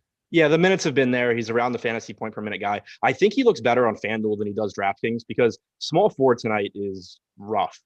You have Kawhi Leonard, but he's priced up even. And then you just have a bunch of guys where there's pretty serious question marks. Not to say that there aren't for Bogdanovich, but rostering him on FanDuel at small forward, where you have to roster 2 of those guys, I think makes some sense. On DraftKings at point guard, shooting guard, you know, not to say that he's, you know, don't take him out of your player pool in tournaments or whatever, but just doesn't really stand out to me. I think that there's just better guard options because it's a really, really deep guard slate. You know, May 13th, seems like 20 years ago when Alec Burks exploded for 50-plus fantasy points. Is that ever going to happen again to where we could get anything remotely close to that? It's tough with the Knicks being, basically healthy. If he's playing well, you'll get closing minutes from Burks, or you expect to. Like, I think you probably get 26 to 28 minutes from him, but it's really tough to rely on just because so much is going to go to Randle, so much is going to go to Rose. Barrett's going to get his. It's definitely tough to trust Burks. Is there anybody else? I mean, when you start to look a little deeper here with the Knicks, we know Bullock, and maybe there is a play also with the center position. We talked about cheaper pivots. So Nerlens Noel now becomes an option if people are going to go much cheaper. Bullock, Noel, are you getting to these guys a little deeper than maybe the obvious with Julius Randle? And we talked a lot about Derrick Rose as a good pivot earlier with the point guard spot. I'm intrigued by Taj Gibson in tournaments if he starts again. He's only 7% on DraftKings. He's 4,300. This is someone that was super, super popular the first game he started 2 games ago. He was terrible. Last game, he wasn't popular. He was terrible again. But the thing that stands out from last game, he played 24 minutes. He didn't play at all in the fourth quarter. And that was a game that was like a 25, 26-point game for most of the quarter. Obi Toppin played the entire quarter. So it's not like the Knicks went full, garbage time blowout run, you empty the bench. But Obi Toppin closed the entire quarter alongside Julius Randle. In any sort of competitive game, you're not getting Obi Toppin on the floor. So you're going to get either Noel or Gibson in that closing lineup. And so I think there's still a chance, especially if he's playing well, that you get, 30 minutes or so from Taj Gibson at 4,300 and virtually no ownership. Yeah, is there any way possible at like a 3K or maybe like just above that, right? I mean, Lou Williams, these guys are long shots, right? You're not going to stay anywhere or touch, because again, we go back to this game flow. And this is my question to you, Adam. Why would you take a risk on somebody who is 3K or around that area in the lower scoring expected total game, as opposed to maybe taking a risk on somebody who's going to get similar minutes in a game that might shoot 240 in the total? Yeah, exactly. Like it's tough enough to try and roster these bench guys in the postseason where they're going to play 10, 12 minutes. And, even in non-competitive games, you're still getting more minutes from the starters. But, to what you're saying, like there's still a better chance of something like George Hill or Tyrese Maxey working out, given the fact that they're playing Washington, than looking to, I think Lou Williams against the Knicks or Toppin against Atlanta or whatever. Do you have any feel on this game? I mean, it's a tight line. It's a really low total, which, as expected, I think at this point you might as well just live bet the total and get a feel for it. But do you have any feel on this game at all? It's pretty much down to a pick 'em if you look at, especially with it not going to be heavy juiced at 1, where I have it here, at least in PA, it's at 1.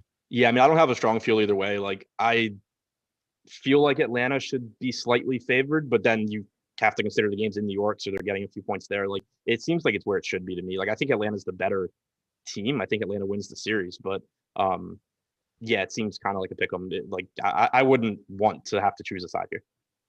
No, fair enough. And I'm just looking at Odd Shopper as well. And there are some big numbers that they're pushing the under. I mean, the second highest expected win percentage to get a return on points is under 25.5 for Trae Young. And you're thinking, oh, well, come on, Trae Young can get 30 on you in the blink of an eye. But based again off flow and based again off Atlanta really doesn't need 40 to beat the Knicks from Young. Do you have any?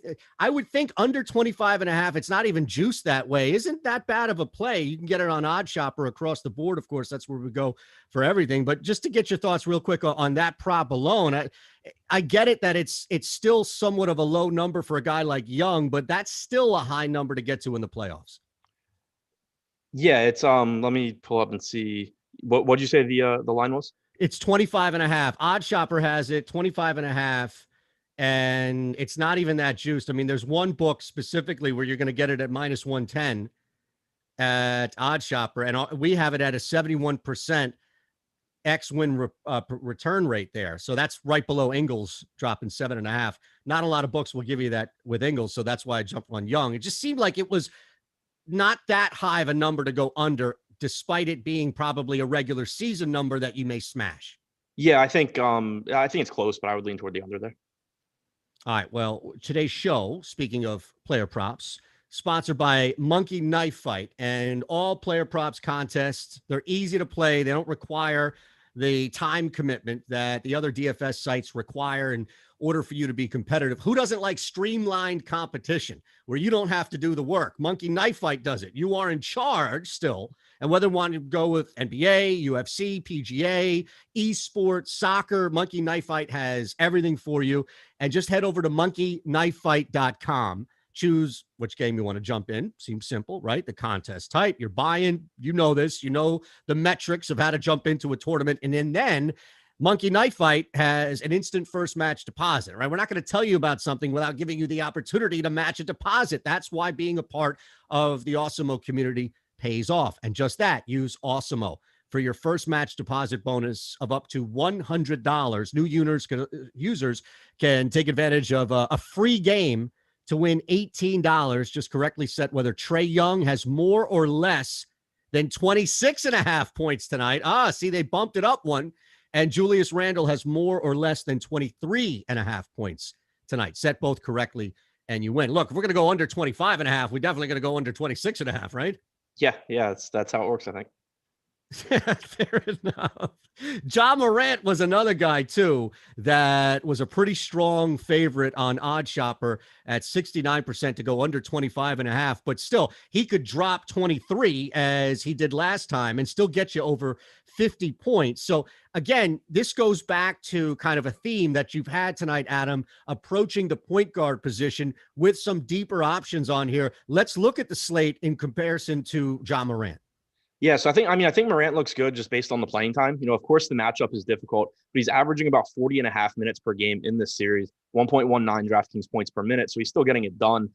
He's shown the ceiling. He has a 60 fantasy point game in the series already. I think he looks better on Fanduel than he does on DraftKings. He's a few $100s less expensive, but you also just have like Ben Simmons more expensive, for example, on Fanduel, whereas he's less on DraftKings. But either way, I think Morant does look good. I would give him the edge over Trae Young, who we talked about, like I said before. You're expecting around 35, 36 minutes from Young. You're expecting 40, 41 from Morant. Young's the better fantasy producer, but not by a wide enough margin, I don't think, to make him the preferred option between the two. So this is the slate specifically with this game presents some interesting comparisons, and they're both in the same game, but on different sides, right? So you have the one, and I know that especially on DraftKings, right? You can maneuver Mitchell to the 2 spot, but just let's look at Mitchell as the 1 alongside Morant. And then you also have the 2 centers, right? Gobert as just a little bit marginally more expensive than Valanciunas. So looking at these kind of 2 options, if you will, for the 2 positions, do you have a favorite on either side for the point or the center in this game? Yeah, so I give between Gobert and Valanciunas, I give the edge to Gobert. I think it's close. I think the range of outcomes is very similar. But right now we actually have Valanciunas projected for slightly more ownership, which I don't think should be the case. Like I don't think he should be higher owned. The reason that I lean towards Gobert, his average playing time in the series is a little bit deceiving because he fouled out in 26 minutes in the first game, dealt with a little bit of foul trouble in the first half last game. But in the competitive games where there hasn't been foul trouble, he's playing 36 minutes. I think you can expect mid-30s again here. He's producing around 1.25 fantasy points per minute. It's pretty much in line with what he did during the regular season. When you look at Valanciunas, the playing time is up from the regular season. He's averaged 34.5 minutes per game in this series, which is nice. But just like we were talking about with Capella, his usage rate is down, his rebounding percentage is down, his fantasy production is down. Not that those things can't turn around, but when you're talking about 2 players at the same salary and virtually the same ownership, I'll go towards the one who is actually, producing at the same rate he was during the regular season. And everything else equal, I feel better going toward Gobert. Fair enough. And just to look at the ownership projections too, I mean, it's clearly different on FanDuel with the 1 spot for the center spot. And Valanciunas is nearly 32% we have. And the main slate ownership projection, the free tool available to you, the premium tool that's free for you today on Awesemo.com. And then you jump all the way down to Gobert, and he's just over half the difference at 15.6% owned. Do you anticipate that jumping up, or could that be a nice little sneak spot to take advantage of? I mean, if that's right, and if that happens, I would just want a lot more Gobert than Valanciunas. Yeah. Yes. And to be fair, because you're talking range of outcomes, like I think Gobert is the higher projected player. So that's why if you tell me that Valanciunas is going to get more ownership, I would just easily just take a bunch of Gobert. But like if the ownership were to flip, like let's say Valanciunas comes in at 12 and Gobert is coming in at 24 by lock, go to Valanciunas in tournaments because again, the ceiling is about the same. It's just I don't have any reason to think Valanciunas, outscores Gobert more than 50% of the time tonight.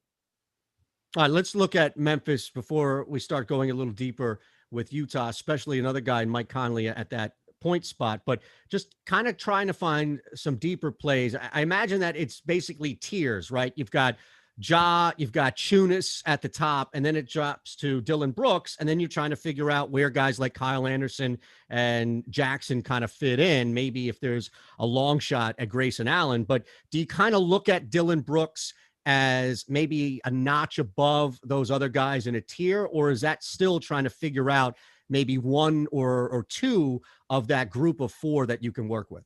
I give Jaren Jackson the slight edge out of that group just because he's the cheapest. You have the foul risk that obviously comes with Jaren Jackson, but he's averaged 27 minutes per game in this series, just shy of a fantasy point per minute.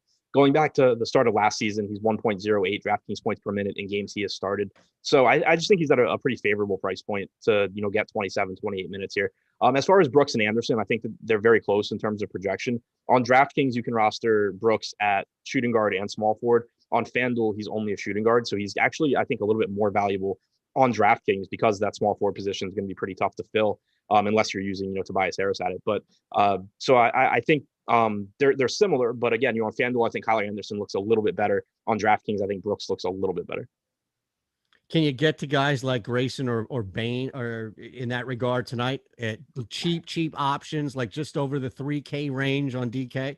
Yeah, I mean, Grayson Allen and Melton are both, I think, reasonable values. Melton closed the last game. He ended up playing 23 minutes. If he gets playing time like that, he's going to be one of the best values on the slate because, for one, he's a strong fantasy producer when he gets to play. But two, if he gets that many minutes, it probably means he's playing well and stayed on the floor. So you're getting productive minutes from him. The thing is, you're not guaranteed those minutes at all. And you can't even say, oh, well, he played well last game, so I think they'll reward him this game, because we've seen a million games this year where he plays well, he closes, and then they just stick him, back at the end of the bench the next day. So, 13, 17, 12 minutes were his playing time prior to last game. Then he played 23 at 33 or 3,400. That's certainly a spot where you can take chances on it in tournaments. The reward is certainly there. Grayson Allen, kind of similar, not the same sort of fantasy production you get from Melton, but he's played between 29 and 30 minutes in each of the last two games. If you get that from him again tonight at 3,800, he's going to project as a pretty good value. The concern is that, he could just play 23, 24 minutes. He averaged about 0.8 fantasy points per minute for the season. It's obviously a below average matchup against Utah. So I'm not really confident in Allen. I'm less confident in Melton. I think Melton is more likely to be the guy that gives you like a tournament winning score, but his floor is also just lower than Allen's because he could play 12 minutes. All right, so looking at Utah here, I'm curious how you approach a guy like Mike Conley. I'm sure there's a little bit, or there's probably going to be some reactionary decisions made because you had straight games where he's right at 49, 52 for the first one, and then a significant dip last game despite playing similar amount of minutes. So at 7,400 on DraftKings, does he become a reasonable pivot across the slate, or maybe even in this game, based on the fact that at the very least, Adam, you're going to get minutes from Conley, and 7,400 doesn't break the bank in any regard?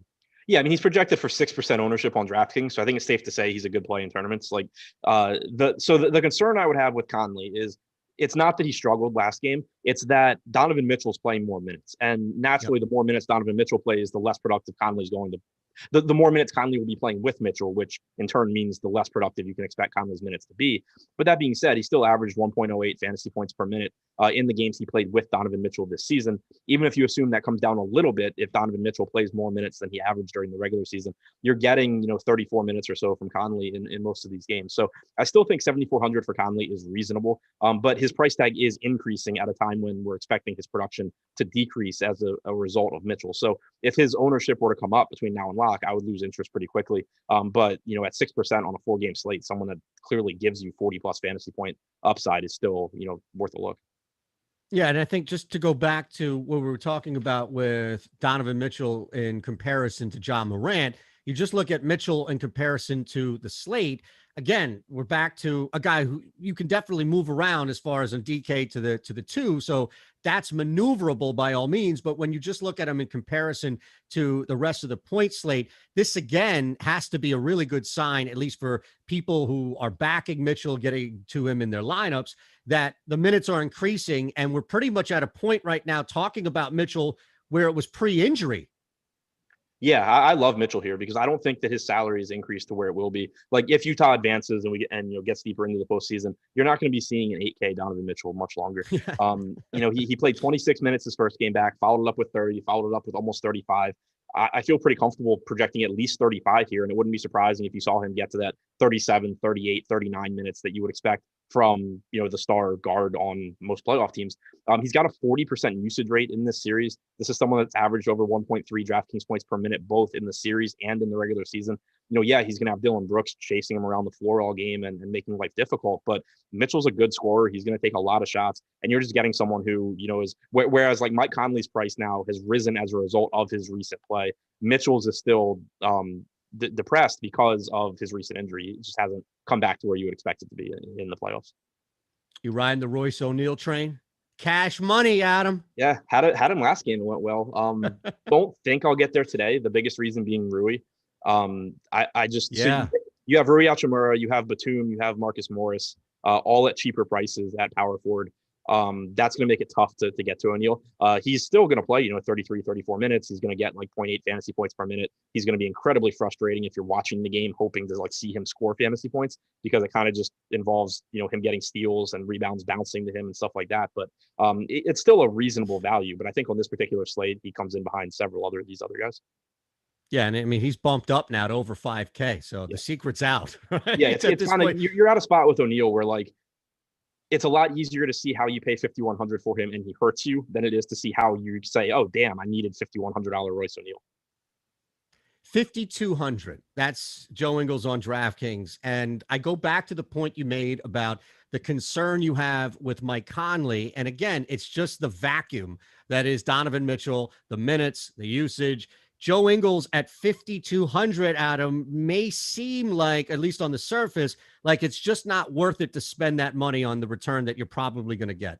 Yeah, it's really tough. I mean, the minutes haven't really been there. You've gotten 22 and 24 minutes the last couple of games. He's playing he's playing with Jordan Clarkson for almost all the time he's out there. So the shots are going to go to Clarkson. Conley is on the floor for most of those minutes as well, playing with the second unit. So it's still just really tough, I think, for Ingles to get the type of production you need, because usage is going to Conley and Clarkson, assists are going to Conley. And then when you talk about the closing lineup, it's just hard for him to find his way into it, because you're going to have Gobert, you're probably going to have O'Neal, you're probably going to have Bogdanovich, you're probably going to have Mitchell and Conley. Where is Ingles fitting in here? So it's really tough, I think, between projected minutes and expected production to look to Ingles. Make sure, again, you have access to the NBA main slate throughout tonight and even later on if it's showdowns or if it's the two games and later, where you can take advantage of the ownership projections. It's one of the free premium tools available to you on Awesemo.com. $29.95 for Awesemo Plus a week. That's it. That's easy. And look, all we ask in return is that you hit the like button, you share what's going on here to all the people that follow you on social, you subscribe to what we're doing, and you hit that notification bell. And in fact, if you really want to step it up and brag about what you're doing, well, you can be part of the Awesemo Hall of Fame. And that's easy because I just saw it last night. I'm all giddy. I get the email from DraftKings early this morning. Money has been credited to your account. So I jump in there and I see, I'm right there at the bottom where I'm just scraping with a couple of these lines. And right there at the top, of course, Awesemo. And I'm thinking, I was probably on that show yesterday. I was on that show last week, Saturday morning, listening to Adam Scherer, and all I got was $5. Meanwhile, the other 10 people at the top, Awesemo. It's easy. Place in the top 3 of a contest with over 5,000 contestants. You are doing that all the time. Tweet the wins at Awesemo HOF, and then make sure you have from Awesemo.com/avatar. Really, that's the place to start, is the Awesemo profile pick. And as mentioned, you'll win a free month of Awesemo Plus Platinum. Maybe you win that 50K like Chris Spags, or big time ShipMyMoney DFS loot, which That's a completely different pay grade. All right, let's look at the last game, man. The two guys that we've been wanting to get to on the Clippers side will have to wait because we're dealing with a neck injury. He's probable. Luka is right there at the top of the slate for what you're going to pay under Westbrook. So at 10-8, how much are you going to get to Luka? Now, neck injury aside, because I don't even know how much that's going to factor in for you tonight, Adam, but we did talk about the risk of just the price with Westbrook. I wonder where you have exposure across the board with Luka. Yeah, I mean, the risks that we mentioned with Westbrook are the same as for Luka. One thing he does have working in his favor on DraftKings is you can roster him at small forward. So not only can you roster him at small forward, but you can roster him at the forward spot as well. So you get, more ways to get him into your lineup. He is also a little bit cheaper. He's been great in this series, outside of the last game. I think that it's a good spot in tournaments to be looking to get to him. I mean, he's projected for 13% ownership right now. And this is someone that, prior to coming off of a really bad game, was just torching the Clippers. They had no answer for him. Reports out of the Mavs camp is that he's feeling a lot better tonight, going into tonight's game than he was last game. Take that for what it's worth, but it's at least, good to hear. And so I'm treating it like the normal Luka. He's averaged about 1.6 fantasy points per minute. He's averaging about 39 minutes per game. I think you're going to get a really big game from Luka tonight. It just comes back to, is there enough value on the slate? And not only is there enough value to get Luka in, but you have to be looking at it in terms of like 2v2s and 3v3s, because it's not just, can I afford Luka? If I put Luka in, do I lose Ben Simmons? Do I lose Tobias Harris? What am I losing when I put Luka in my lineup, as opposed to saying, okay, I'm not going to go with this one really cheap guy. I'm not going to go with Luka. Instead, I'm going to go with, two mid-range players that are both going to play like 36 minutes themselves. So there is a lot of balancing. And I think that's something that it makes the postseason different than the regular season. But, just in terms of talking about Luka, I don't really have any concerns with him tonight. Are you finding yourself getting to either one of the two top cost guys in Westbrook and Luka throughout your lineups? I haven't really built some lineups where you don't have any. I'm sorry. Yeah, I mean, I haven't really built lineups yet, but if I just crunch my top 20 or whatever, I'm not really getting to them. I'm just getting a more balanced build right now, at least. Yeah, I mean, I ran through the cruncher just with everybody on there. I didn't run through, anything specifics just to see, and I used our projections there. And the two guys that I see outside of the heavy influence of the Sixers and Wizards game with, as you mentioned, Neto right there in the top, and Adam hit him earlier in the show. And we also talked about Rui as far as a good option up front. I just said it was brought up. I'm trying to pinch information as my own. No, that was yours. But Kawhi and George are the two guys that come up right there in the top. And I imagine that outside of Luka and Westbrook, the appeal, if we're talking about top price guys that you're going to get to and probably anchor a lot of your lineups, it's going to be Kawhi and George, or one of the two. Yeah, without a doubt. Love both guys. They're both averaging about 40 minutes per game in the postseason. Leonard's at like 1.43 DraftKings points per minute. George, I think, is around 1.3. But both guys are, playing really well. They're both getting huge minutes. They're both, I think, underpriced. Sorry, George 1.12. Not scoring not producing fantasy points as well as he was during the regular season, but that's something you can expect to bounce back as well. But still averaging 39.3 minutes per game, and pretty cheap at 8,800 on both DraftKings and Fanduel. So you're getting the minutes, you're getting production from these guys. Leonard, of course, is the one that you prefer. I mean, he's the better player. He's producing at a higher rate, but he's also more expensive. So I like both of those guys, and they both certainly come into that conversation of Westbrook is great, Luka's great. Is it really worth paying $1,000 or $2,000 more to get them than to get Paul George or Kawhi Leonard? Like, are you, especially when you start considering the second and third pieces of that and what you're giving up to do so? It just, I don't know, it gets pretty tough for me. Now, I've worked with you long enough to give you the benefit of the doubt here, by all means, but there are questions now circulating around the chat here that your brother, I imagine, George, has popped in and demanded an Awesemo hat, and maybe you've withheld this from him. Is that true here? What? George Scherer. It's the same last name, so everybody's making it like is that really your brother? Look, they got me with a happy birthday, so I didn't know if somebody changed their name. It's not like your last name is Smith or Johnson, so I saw the same last name, and I'm thinking, wait, maybe that is your brother. I thought there was just like a joke that I had missed out on it. Like, no, it's George Scherer. Adam, my brother, can you hook me up with an Awesemo hat? Yeah, when I get hooked up with an Awesemo hat, I'll be glad to hook you up. Fair enough. That's the best answer. All the pros always give it. It's like, look, you'll get tickets when I get tickets. You'll get a jersey when I get a jersey. You'll get a hat when I get a hat. Beautiful right there. All right, so let's look at this as we have a final couple of minutes. And remember, Live Before Lock is coming your way in 4 minutes here, top of the hour on Awesemo.com with Josh and Greg. So let's look at, and again, with Luka as an obvious play, and you mentioned some concerns there. What about Porzingis? I mean, that number is at 7,200. It is workable, but seems like there is a lot of concern hovering around what you can get back from him. He has been horrendous in this series. I mean, and it's not just from a fantasy point standpoint. Like, he has a 19% usage rate. He has a 7% rebounding percentage. I don't know what he is possibly doing on the floor to be this bad, but he has been. So, it's just another one. It feels like they're all at the power forward position tonight too. Randle, Collins, but Porzingis certainly in that mix as well, where it's just like, yeah, he's been terrible, like unbelievably bad, but you still have a really long track record of Kristaps Porzingis being a good player. I mean, he averaged 1.25 fantasy points per minute this year. He's at 0.82 in the postseason. You can make whatever arguments you want for it being a tough matchup with the Clippers. You're talking about like a 40% reduction in in his performance. That's pretty significant and not something that you expect to maintain. But at the same time, he's not taking shots. He's not getting rebounds. So I don't have any confidence that this is the game where Porzingis bounces back. But it just goes back to, if you are playing top heavy tournaments in particular, you should be more willing to be contrarian than in smaller field stuff. But a lot of DFS isn't about actually being right. It's about saying like, okay, well, what happens if other people are wrong? And it's really, really, really tough to put Porzingis in your lineup right now. So a lot of people aren't going to do it, but there's certainly a reasonably high % chance that Porzingis just goes out there and has a normal game tonight, which would be great for his salary. So again, it's another one of these guys like Collins, like Randle. I don't see it in cash games. I would be shocked if I get there in cash games, but in tournaments, as long as the ownership stays down, I think it's a good play. All right, Adam, I want to get to a super chat here. Gabriel, before we get out, hand things over to Live Before Lock. On DraftKings, Mitchell Gobert or George Valanciunas with Ben and Toby? I'd lean Mitchell Gobert. I just like them both a little bit more.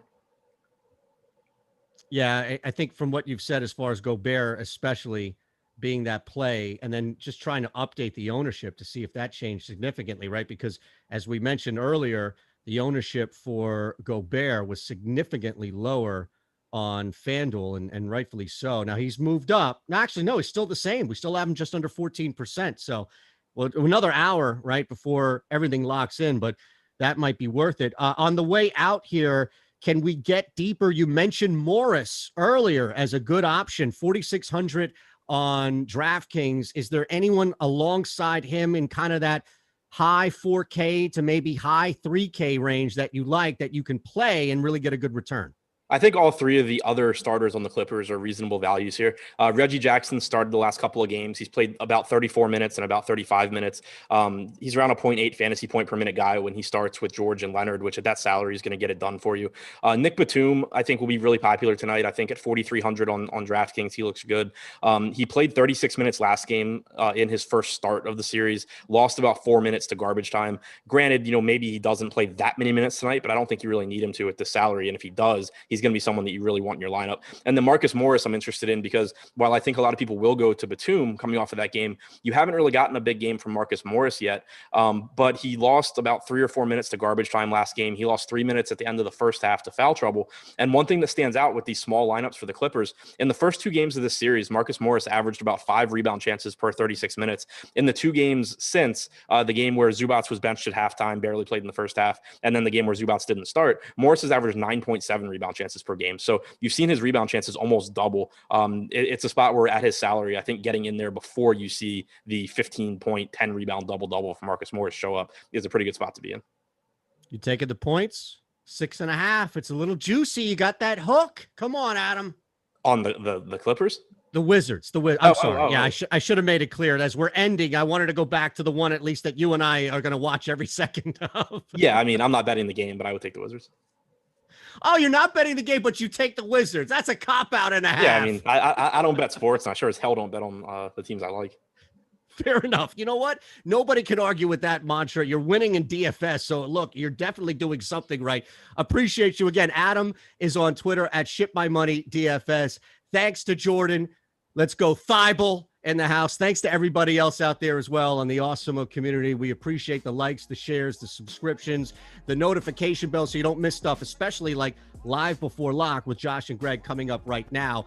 Thanks again for Adam, for Jordan, for Awesemo.com. Monkey Knife Fight. Have a great night and good luck.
I like during the show. Send a raven.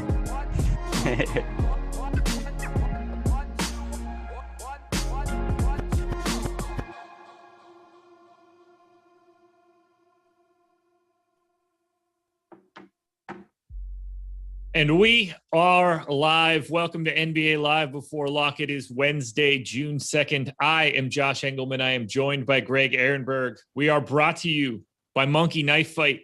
And it is time to break down what should be, barring any sort of weird schedule quirks, the final 4-game slate of the postseason. I don't think we'll get another one. It'd be really weird if we did. I can't expect it, but you never know. Weird stuff happens all the time. Let's get started with this piece of information that I have to hit you guys with. The amount of likes on this video are shockingly low. I'm not surprised by it at all, given what I had coming in here, leading me into Live Before Lock. So I will take over from here, guys. Thank you for nothing. 1,750 people in here, 237 likes. That number needs to go up immediately. 400 at a minimum. What are we doing here? Hit the thumbs up. It helps us out a ton. This is free content, everybody. It helps us out tremendously when you hit the thumbs up button. Subscribe to the channel as well. You don't want to miss that kind of stuff. And hit the notification bell because we have constant shows and you never want to miss one. Get notified on your phone when we go live. Greg, what do you think of this slate? I think I like the first game a lot. And I think that you and me, like, we had a slate similar to this. I can't remember which one it was, but there was a game where all of the value and all of the plays that we ultimately like, I don't know exactly what you like. I'm just making assumptions here. I think I'm going to know 45 minutes into the slate whether I'm dead or not. I'm not going to know whether I'm alive, but if I'm dead, I'm going to know it very quickly. Yep, absolutely. I have just a staggering amount of Philly and Washington. I have very little of a couple other spots that we will get to in a bit, but we're on the exact same page. If this becomes the shootout that I want it to be, if the pay-up options for Philly do as well as I need them to be, then I might actually watch some basketball past 10 p.m. tonight. And by the way, Jordan still is so obsessed with my lighting. I don't know what it is, but all of a sudden we get into Zoom. Now Jordan's posting about it in the YouTube chat. He's asking people about my lighting. This is before the show started. Jordan's on, Greg, turn your light up, turn your light down, turn the light up, turn it down. Then the show starts. Right before we start, he says, "No good. It's no good." And then he goes, "No, it's fine, it's fine." Then as soon as we start, I see him post in the YouTube chat. Look, Greg's lighting is bad. He's out of his mind. A terrible producer on the back end, Jordan Klein, as per usual. By the way, guys, excellent job with the like button. Got to 390. You might not have heard me. I said 400, so don't be afraid to finish the job. I'm ready to dive in. How about you? I'm good. All righty, let's do this. And let's start on the guard side. I'm going to pull up ownership across. Have we gotten an ownership update in the last hour? We did 5 minutes ago. Let me grab this updated ownership run so I have the exact same stuff that you'll be looking at. Well, let's start with the guards, and we'll start with a guy that is getting more ownership than I really want him to. What are your thoughts today on Russell Westbrook? Obviously a better spot for him with no Joel Embiid, but he is pretty expensive, and he kind of changes the construction of your lineup.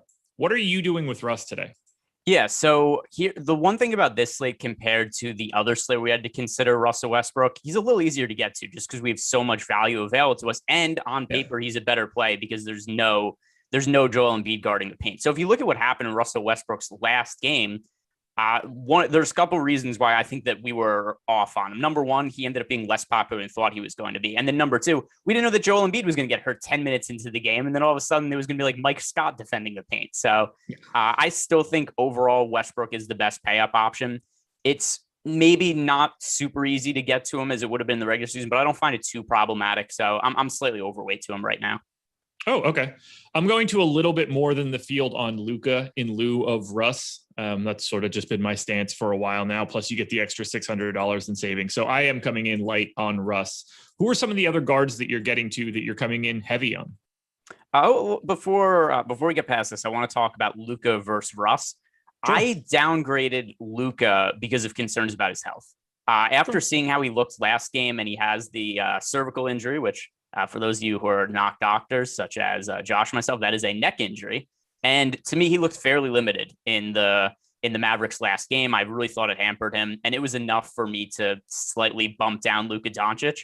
If I was to just give him normal rates, normal go, I would have expected from this game. If I was to project him as I did the first couple games of the series, then I think this would really change my outlook on Westbrook versus Luka. But since I don't think Luka's totally 100%, that's something that drives me a little bit more towards Westbrook. Is that something you're considering at all?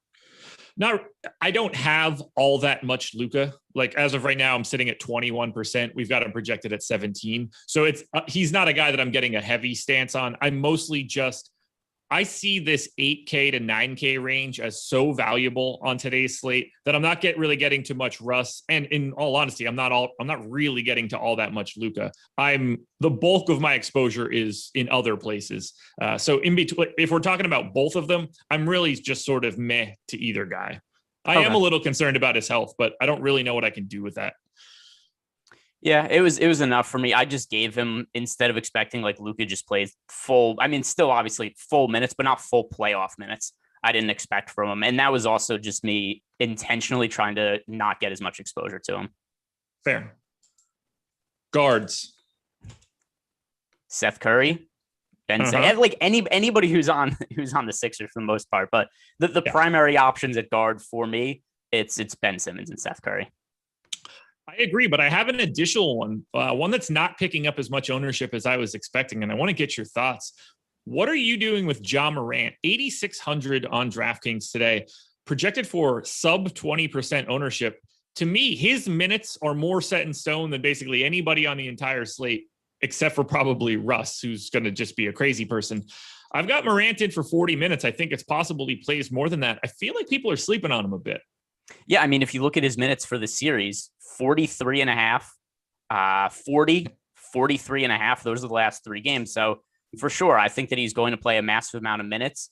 I think the ownership is around appropriate, though. Even giving him that many minutes, there were still other guys that I prefer to get to, like Simmons and Westbrook. So he's in my player pool, but I'm not massively different than the field on him. 33% usage rate, 1.13 Fanduel points per minute in the playoffs thus far. I'm hoping that can continue. I think Morant is one of my bigger stands in terms of people that are low owned that I'm getting a lot of. Do you have anybody like that? Somebody that's relatively low owned that you're pretty much over the field on? Let's see. I'm looking through some of the latest ownership. I think Neto deserves more. I mean, it's kind of hard to say which guys, like what qualifies as low owned, but I mean, at least Neto on DraftKings, it's 17%. You wouldn't think that Bertans being out has that much impact on Neto, but as you kind of go through the rotation, if you're trying to project out the minutes, there's not that many dudes to play for Washington right now. Like, this is a really thin team. And also even the guys that are available, it's not like Robin Lopez, Daniel Gafford, Alex Len. It's not like 2 of the 3 of those guys are ever going to be sharing the court together. So then you start to look at like, all right, I guess Anthony Gill gets minutes, Isaac Bonga, but ultimately I land on, hey, Howell Neto played a pretty significant role down the stretch of the season for the Wizards. And I think that he's one of the better value plays today. Yeah, he's a guy that I'm over the field on right now, and I wouldn't be surprised if the number that I have ends up being the number that the field has when we get to it, but we shall see. Also, kudos to us. I mean, it didn't work out the way that we thought it was going to, but kudos to us for talking out Robin Lopez last week. Or not last week, Monday. So that's one of my least favorite slates of the year. Other than Joel Embiid getting hurt, I hit on Melton that night. I hit on Robin Lopez that night, and I had Joel Embiid in 90% of my lineups. And it didn't even matter. It was so dumb. And then plus I have all my Sixers futures bets from before the year. It was a disaster. I'll tell you what, I was a little stressed because it took a while for Gafford to wake up because it didn't look good out of the gate. But we eventually looked pretty smart as far as I'm concerned. And the Melton call was fantastic. So I like that. Who's going over-owned? Let's see. I've already touched on Russ. That one's for me. But I've got another one in that pay-up range that I'm not all that fond of today. Who do I think you aren't fond of? Guard as a pay-up option. Is it Bradley Beal? It is not Bradley Beal. Okay. It wouldn't be Bradley Beal for me either. By the way, are you talking DraftKings, FanDuel, or both? DraftKings is what I'm talking right now. All right. Paul George then. It is Paul George. I'm a little lighter on Paul George than the field right now. I don't have like a hot take for it or anything. He's sort of the guy that's losing out for me getting more Ja Morant. Yeah, that makes sense. I mean, for me, I've really made it a priority to stack that Washington-Philadelphia 76ers game for a couple of reasons. Number one, I think it's going to be really competitive. I also think there's going to be a bunch of points scored, 229.5 total. There's also a lot of value with guys out on both sides of the game. So I like the added correlation by trying to jam as many guys from that game into lineups as possible. And with that in mind, you look at the price point of Paul George, and he's in the same neighborhood as guys like Bradley Beal, Tobias Harris, Ben Simmons. And to me, those guys just all become higher priorities than Paul George. So George, I have in 18% of my DraftKings lineups right now, and he is at 27% by the field. So yeah, I have like 67% of what the field has. I like it. I mean, in terms of what I'm doing, we're in the same sort of boat. So that makes me feel pretty good. Are there any wild cards you're looking at the guard spot? I've got one that's super low owned that I'm going to have more than the field on, but I'm curious if you're looking at anybody that's a true flyer. Yeah, I mean, Neto is the one who I think relative to ownership I like the most. I think he's a really excellent value play, also only projecting for 17% ownership right now. Wild card. Around like what ownership range are we considering a wild card? Like I don't have like a 1% on Robin Lopez type guy today. Just call it single digits. All right, single digits. Well, Melton is single digits again, although I don't know that I'm going to get back to him, or at least I'm not right now. Is it Ish Smith by chance? For me, it is not Ish Smith. because I don't mind Ish Smith as a flyer play for the slate. For a lot of the same reasons I like Raul Neto. It's just those minutes have to go somewhere. We've seen Ish Smith have big games and high leverage spots for Washington. So I wouldn't be shocked if the minutes ultimately go to him. He's somebody I have some exposure to. In the play-in game against Boston, he played 26 minutes, scored 37 fantasy points. The game against Charlotte, the play-in game, he played 32 minutes, scored 36 fantasy points. It was a different situation because we had Neto was hurt then, but even so, I mean, there's no Bertans now. There's minutes to fill. I wouldn't be shocked if minutes ultimately go to Ish Smith. But tell me who your guy is. Would be Tyrese Maxey. And this is a journey that you and I have gone on before. It hasn't worked out the way that I would have ever wanted it to. I think that I'm being pretty pessimistic with this projection. I only gave him 16 minutes, so it's not something that I'm, jumping into a big amount for, but he's 3,600. He's a guy that's going to shoot when he has it. He is a high usage guy when he's on the floor. And I do think there's even, an extra couple minutes of upside depending on how the game breaks. But at 3,600, I like him as a value play at roughly 5% ownership right now on DK as a guy that sort of unlocks more of those pay up options for me. And by pay up options, I mean the 8Ks. I've already established where I land on those 5-figure guys. So Maxey is the guy I'm willing to take my shot on. I do not like Mac. I am having so much difficulty projecting some of the minutes for the guys who are not the core plays for the Sixers. And just because I've seen people bring up in the chat, my assumption is that Mike Scott starts at center. And it is such a crapshoot for minutes behind him. I think Maxey, Milton, Thibault, Korkmaz, George Hill, I think all these guys are live to play minutes. I don't feel super comfortable about any of them. My lean is to go towards Neto in that kind of price range. But if there's any one guy that you kind of have a lean on, I don't mind it. And by the way, I don't know if you saw this, but Joey Corman did post something in Slack chat for us to see. We are doing a giveaway, and it is who will score more points, Luka Doncic or Kawhi Leonard. Enter the giveaway, and you could win a month of Awesemo Plus. Go check out the pinned tweet on our Awesemo_com Twitter handle. So let's just hit on that. More points. Who is it going to be? I would assume that I grade out on Luka. I'll go ahead and cross off promo after we talk about forwards. Man, I'm way ahead of you. Read the run sheet. Come on, you're killing me here. He posted it in here. I didn't know if you saw it or not. He posted it in at 5:59. It was a minute before the show started. Added to the run sheet at 5:59. Man, I'm a pro with this. You got nothing to worry about here. I'm not some Laffy that would be here missing all this sorts of stuff. But no, I would say Luka would have more points than Kawhi. I assume I have that by a couple points, but let me double check it just to see. All right. I have a Kawhi for more points, by the way, but it's the same thing. It's because of me nerfing Luka for the injury a little bit. I'm actually wrong. I have Kawhi by 0.4 of a point. That's generally surprising. I guess it's one of those things where I'm so used to Kawhi playing like 31 minutes a game during the regular season that it's never Kawhi. But now that they're basically playing the exact same amount of minutes, I do have it as Kawhi by 0.4. So there you go. We're on the same page. Anything else you want to touch on at guard? Let's see. Let me go through my exposures. Who have we not mentioned yet? Reggie Jackson, I think, is a viable value play. His minutes have been pretty substantial in the last couple of games, 30 and 34 minutes. Looking at the most recent run of ownership, we have Reggie Jackson surprisingly projected for under 20% ownership, given the amount of minutes he's played in the last couple of games. I think that Reggie Jackson, somebody else who's worth getting to. Another thing also in this spot is it looks like Patrick Beverley just falling out of the Clippers rotation. And I'm a little surprised by that. Not that he played particularly well in the regular season, but when his minutes were going down in the regular season, I thought they're saving him for a playoff run. But now, I mean, they've got Terrence Mann, Rajon Rondo, and Reggie Jackson all ahead of Beverley in the rotation. If Beverley plays 0 minutes today, I wouldn't be surprised by that. I agree.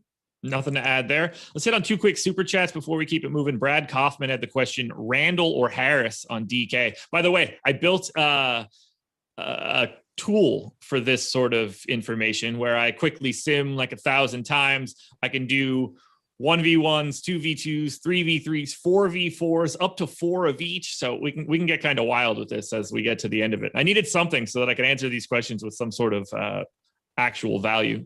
But anyway, Randle or Harris on DK? Well, I mean, these guys are in different price ranges. So we have I have more exposure to Tobias Harris, and he makes more sense for my lineups. But if you're just asking me who scores more fantasy points, I have Randle projected to score more fantasy points, but there's a $1,200 price difference between them. So it depends what you're doing with that salary there. If it's just 1v1, then it's Randle. I actually have Tobias Harris projected for more fantasy points in this wow. game. So it's very clearly Tobias Harris for me. And then we get to our boy Soul Dope, who I assume has like a 10v10. He has two 2v2s. Of course you do. Of course you do, Soul Dope. All right, so he said, yo, what up, guys? Let's enjoy this last 4-game slate. I have two 2v2s to switch up today. First one, it's going to be Russell Westbrook. I assume you're looking at this right now. Yeah, I have it in front of me. All right, Russell Westbrook or Dylan Brooks. And I'm loading it in now as I say it. Or Ja Morant and Bradley Beal. All right. And I know because it's Soul Dope, this is a FanDuel question. So Westbrook versus Beal, what's the difference between them? All right. So, and then Brooks versus, so that's actually going to be the Morant and Beal side for me. It is also the Morant and Beal side for me, although I'm guessing no one had a very big surprise there when I said that I was already high on Ja Morant and relatively low on Russ. So I don't get the sense that people are going to be very surprised by that sort of outlook. So that's my answer there. Second, go ahead. I was just going to say it's the Brooks side for me. Like as plays these guys overall, Dylan Brooks has been really good in the playoffs, in the play-in game, and he's built a name for himself. But overall for the season, it's not like he was some outstanding fantasy producer. And now all of a sudden he's getting priced not as some star or anything like that, but he's getting priced in that realm of like a second tier star, like a Michael Porter Jr. type price range on a lot of these slates. And I think it's just been a little bit too high, and he's not the same caliber as the other guys that are in that question. Second 2v2 is Paul George and Kyle Anderson or Kawhi Leonard and Tim Hardaway. All right. I think there is very little difference between Anderson and Hardaway. And I think that there's a little bit more of a gap between Leonard and George. So it is Leonard and Hardaway for me. I have it almost exactly equal. They make the exact same amount. I get a slight lean to Leonard and Hardaway, but we're talking like 51-49. So it's kind of tough. Abram Colton says, what are we doing on FanDuel if Howard doesn't start? I'm going to continue assuming that he's not starting like I have since this morning. So, yeah, I don't think there's so I understand why people would assume he starts, right? Because Joel Embiid's out. Dwight Howard is the backup center. Therefore, you expect him to get into the starting lineup. However, Joel Embiid got hurt last game, plays 11 minutes. Mike Scott started the second half. And if you look at the starts for the year, they've gone to Mike Scott a lot in this spot. Mike Scott has started, let's see, how many games has Mike Scott started this year? He's made 12 starts, right? That's a fairly significant number, whereas Dwight Howard has made I'm pretty sure less than that. But given how they did it, 6 starts for Dwight Howard. So 12 starts for Mike Scott this year, 6 for Dwight Howard.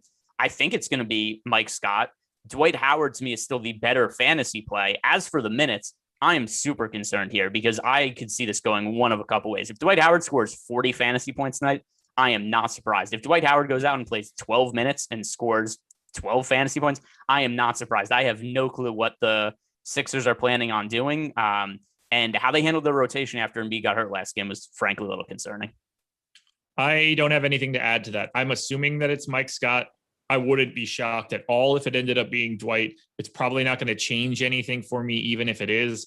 I will like Dwight slightly more just because that firms him up just a little bit, but I don't really think it's going to matter all that much. They're going to need to get probably around 40 minutes out of the two of those guys, no matter what. So it's not something that I'm overly concerned with. I'm a little concerned just because I have very little doubts about Dwight Howard's minutes if he starts. If he comes off the bench, there's a whole wide range of outcomes. Because how many times have we been jerked around by Doc's rotations this year, where it's, hey, remember the Tony Bradley and Dwight Howard days when Joel Embiid was out, where it was like, oh, Tony Bradley's starting and Dwight Howard's the backup. Cool, everybody goes and plays Tony Bradley and Bradley plays 8, and we see the vice versa happen all the time also. So it's pretty fluid. It's an unpredictable situation. Dwight Howard's still clearly one of the top value plays on the slate, but if you're going like 100% Dwight Howard, I would pull the reins in on that. Here are the two reasons that I think it's Dwight Howard. Here are the two reasons that I think Dwight Howard does not start. One is my assumption is that Robin Lopez is the backup center for Washington, and having Howard v. Lopez for the backup center minutes just makes a ton of sense to me. That is a matchup where you could just put Dwight Howard out there. Neither one of those two guys is really like a problem for the other one. That just sort of makes a little bit more sense. But if Dwight starts, I could very easily see him playing his first quarter rotation, his second quarter rotation, his third quarter rotation, and not closing. It wouldn't shock me at all if Ben Simmons and Tobias Harris were the 4 and the 5 in the closing lineup. So even if Howard starts, I still think like 20 minutes is about where he goes. 22 maybe as like a ceiling, or if he's cooking, 24, 26. I like him. I'm going to have Dwight Howard for sure, but I don't think it's going to really matter to me much whether he's starting or not. What do you think the Sixers closing lineup is going to be?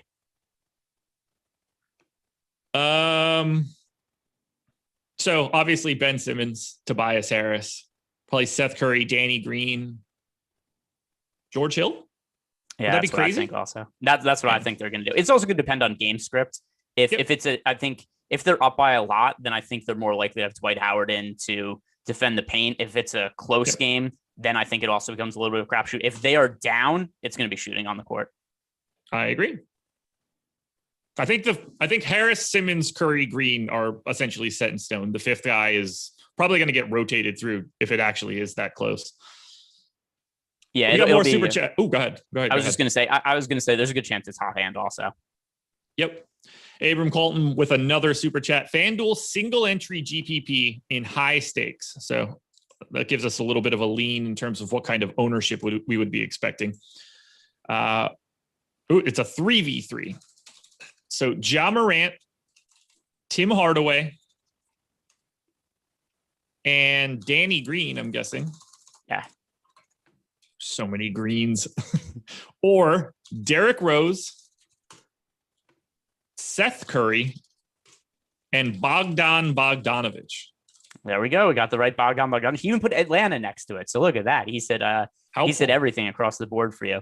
I'm not super high on Bogdan Bogdanovic tonight, so give me the Morant, Hardaway, and Danny Green side. Yes, I also have it as the Morant, Hardaway, Danny Green side. I think they outscore that other group about 55% of the time. Yeah, at 6,900 for Bogdanovic is a pretty steep price tag to pay in a game that just is such a low total relative to the other games on the slate.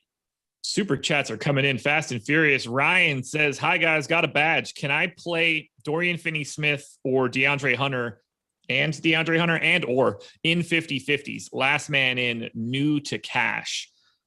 Depends on which site you're on, would be my first comment. I got to look at the ownership here on these guys. Dorian Finney-Smith seems a little safer to me in cash than Hunter, but I don't really have it off the top of my head. They're the same. They're the same exact price on DraftKings, so I assume it's a DK question. I'm just going to look to see if there's anybody in that price range that I have projected higher that I would prefer. So they are 4,600.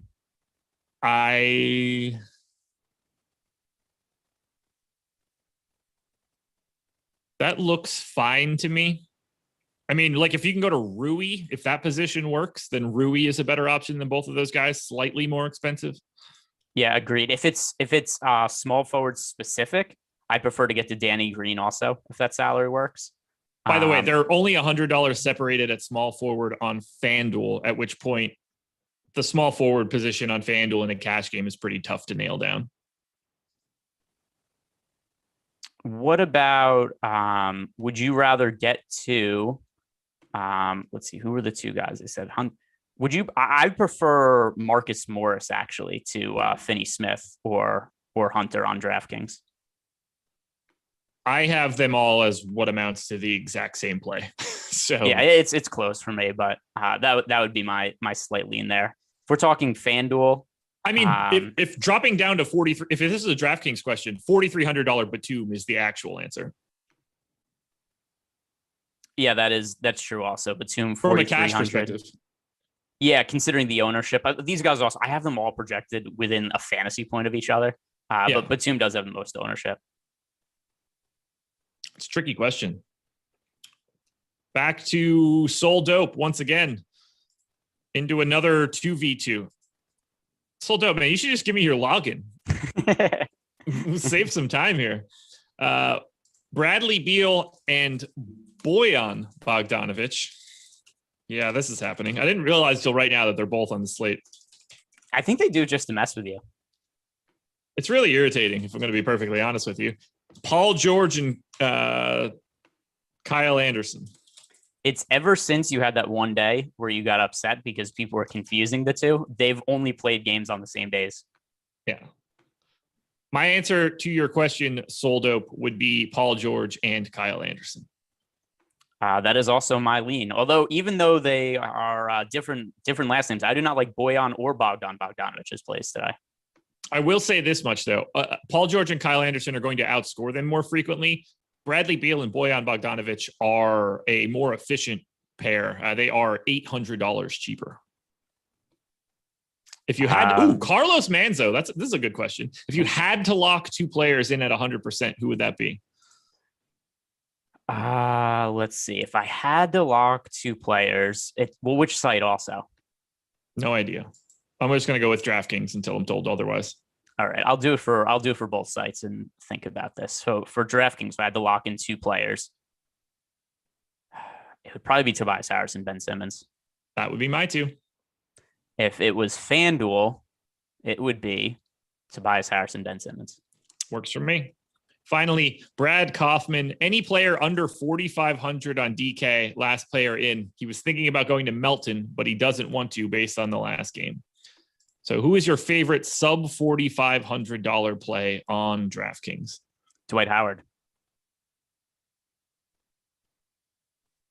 Right? Agreed. He's under. Would you rather have Dwight Howard or Neto? But I guess raw points, you're going to get to Howard before that anyway. So to me, I agree with you. It's Dwight Howard. Yeah, actually, that's not really much of a thought for me. If we're just talking about most total points, it's Dwight. Yeah, I agree. All right. So I was trying to get to my first pause of this show 10 minutes ago. Super chats came in fast and furious. Schedule for the rest of the night. We do have more content coming up at 8 p.m. Eastern time. PGA live before lock. Ben and Eric breaking it all down, going for an hour, taking your questions, talking a little bit about the Memorial coming up tomorrow. You don't want to miss it. I am going to go ahead and change the date in my run sheet because it is no longer May, and that is one of the things that I forgot to do. So maybe you opened that earlier, saw the date, and just assumed you were looking at the wrong thing. My bad. I can't say that helped, but I just wasn't sure because it got posted in. I was just trying to be helpful. It got posted in a minute before. By the way, just some players that were just ruled in. DeAndre Hunter, knee available to play. Seth Curry and George Hill both available to play. No surprises there. I do appreciate your help there. Free premium content today as well. If you're playing NBA or NHL, you're in luck. Main slate ownership is free today. If you're playing MLB or if you're trying to get into golf for tomorrow, MLB top stacks are free and PGA top golfers tool free today. So we got a couple different things that you can get to, one for every sport we have available. Now I think it's time to get into the forwards, and I don't really have much to ask you about Tobias Harris at this point. You and I think, have addressed the fact that he is one of our favorite plays on the slate. I'm curious where else you're going at forward. I'm going to just rattle off the two guys that I am quite a bit over the field on right now. One is Rui Hachimura. I think he's in line for probably 38 to 40 minutes. A little surprised that his ownership is as low as it is at 4,800. And then I would say probably Danny Green, my second favorite forward, 4,900 on DraftKings. A little surprised that he is only 17.5% owned. I'm about double that right now. Where else are you going at forward? Hachimura, totally agree. Danny Green, this might be a bias on my part, but I always struggle to see enough upside in Danny Green to get to him at an egregiously high number. So I'm a little bit overweight to the field on him, but not massively, just because he's somebody who I see more often than not being a really high floor guy, especially when players are out for the Sixers, but not somebody who's going to go out and break a tournament, a GPP or whatever, and be a difference maker, especially not when he's at this kind of salary. You know, we've seen him earlier in the year where he was priced, 38, 3,900, and then it was a little more reasonable. With the price up about $1,000 from where it was earlier in the year, I don't see him having a massive enough upside that I want to prioritize him to that extent. Hachimura for sure, especially with Davis Bertans out. I think that he just kind of by necessity has to play a lot of minutes, and he's somebody who is willing to take shots when he's on the court, which you can't really say for most of the other Washington Wizards players. A Fanduel specific option would be Daniel Gafford because he's power forward eligible. Other guys, Kawhi Leonard. Whoa. Go ahead. Matisse Thybulle gets the start today. There is not anything either of us were expecting. No, in a weird way, I get it. Thybulle rules. That is not ideal for me right now. Thybulle's a very strong play now, especially on FanDuel. Yeah, for sure. Yeah, Danny Green, Tobias Harris, Ben Simmons, Matisse Thybulle, Seth Curry. That's a wild lineup in this NBA season. So Ben Simmons is the nominal 5 today. That's kind of crazy. I dig it. I like it too. You know who this isn't great for? I'm going to slightly lower my exposure to Russell Westbrook and Bradley Beal. That's how much respect I have for Matisse Thybulle as a defender over who I expected to start in Mike Scott. Wow, this is this was not even in the cards for me. No, I was pretty confident Mike Scott was going to start. Matisse Thybulle, 4K on FanDuel and the flat minimum on DraftKings today. FanDuel also, Matisse Thybulle, he breaks slates with defensive stats sometimes. How many minutes does Matisse Thybulle play now? Let's see. Let's pull up some of his starts this year. He has made 8 starts this year. 29 minutes per game as a starter this year for Matisse Thybulle. That is pretty interesting. Let's see. What are his if I give him 24 minutes, I assume he explodes on my sheet. So his recent starts, 19 minutes, but he also got hurt during that game. All right. Start before that, 36 minutes, 27 minutes, 32 minutes, 22 minutes. That game was a blowout. 29 minutes, 37 minutes, 31 minutes. He's playing big minutes. Every single start he's played this year, he's played substantial minutes. The only one he didn't, he briefly left with an injury. I'm giving him 25 right now, and I think that's going to be enough since he's the flat minimum, but I'm going to have to rerun everything in an amount of time that I'm not really excited about having to rerun everything. But we got, in theory, plenty of time to actually do this. So let's go ahead and close this guy because I need everything to work a little bit faster. So let's talk about the impact of that. What does that do to your thought process? Obviously, to me, in this case now, Mike Scott is basically off the table. Yeah. He wasn't really on my table all that much prior to this, but he is very much not on the table now. I don't really think this impacts Dwight all that much. And I think that if it pulls down his ownership, it's almost more appealing. I'm so iffy on his minutes. He's still, don't get me wrong, I don't want to misspeak here. So this is taken to be something that if you're playing cash games, play Dwight Howard. He's still going to be very popular. GPPs, play him also. I'm just more apt to just get with the field on him, though. Whatever the field ends up being when we get the next ownership update, which, by the way, the last ownership update, we got Dwight Howard projected for 50% ownership on DraftKings. Let's see where that winds up being. But I just want to even myself with the field on Dwight Howard because I have no clue what to expect from his playing time. I think there's a lot of upside there. I think there's a lot of downside. I do not want Dwight Howard to make or break my night. I'm working on this. I also don't want Dwight Howard to make or break my night. All right, I got my new sim running now. So how do you think that this affects the pay down options that you had previously? Because this is clearly a new guy that, look, we weren't even going to mention Matisse Thybulle on this show. And now he is one of the most popular plays on the slate, I have to imagine. Maybe. I'm not sure. I can't ever remember there being a slate where Matisse Thybulle was chalk that way. I think he's going to be popular. I still think Dwight Howard ends up picking up more ownership, though. He's the flat minimum, man. I know, but I mean, he's going to be popular. Like, to what extent, though? Do you think he's over 50% owned? No, but I do have him as the best play on Philly on DraftKings now relative to salary. I agree with you. I'm a big Matisse Thybulle fan, and after reading off some of the minutes that he's played in his other starts this year, I think it's reasonable to give him 25 minutes just to prevent from him showing up everywhere. But if you ask me, does he play over or under 25 minutes? I'd say over before I take the under. So yeah, I'll take over 25 minutes at 3K today and jam him in a lot of spots, particularly in a matchup against the fastest paced team in the league. This matchup fits Matisse Thybulle like a glove. I love it. I don't really know what else to say there. I clearly still like him on FanDuel because the scoring system is better, but the fact that he's $500 above the FanDuel minimum to me makes him a much better play on DraftKings. Great play either way. I want to hit on this super chat that came in from CJB before I end up missing it because I stopped my scrolling.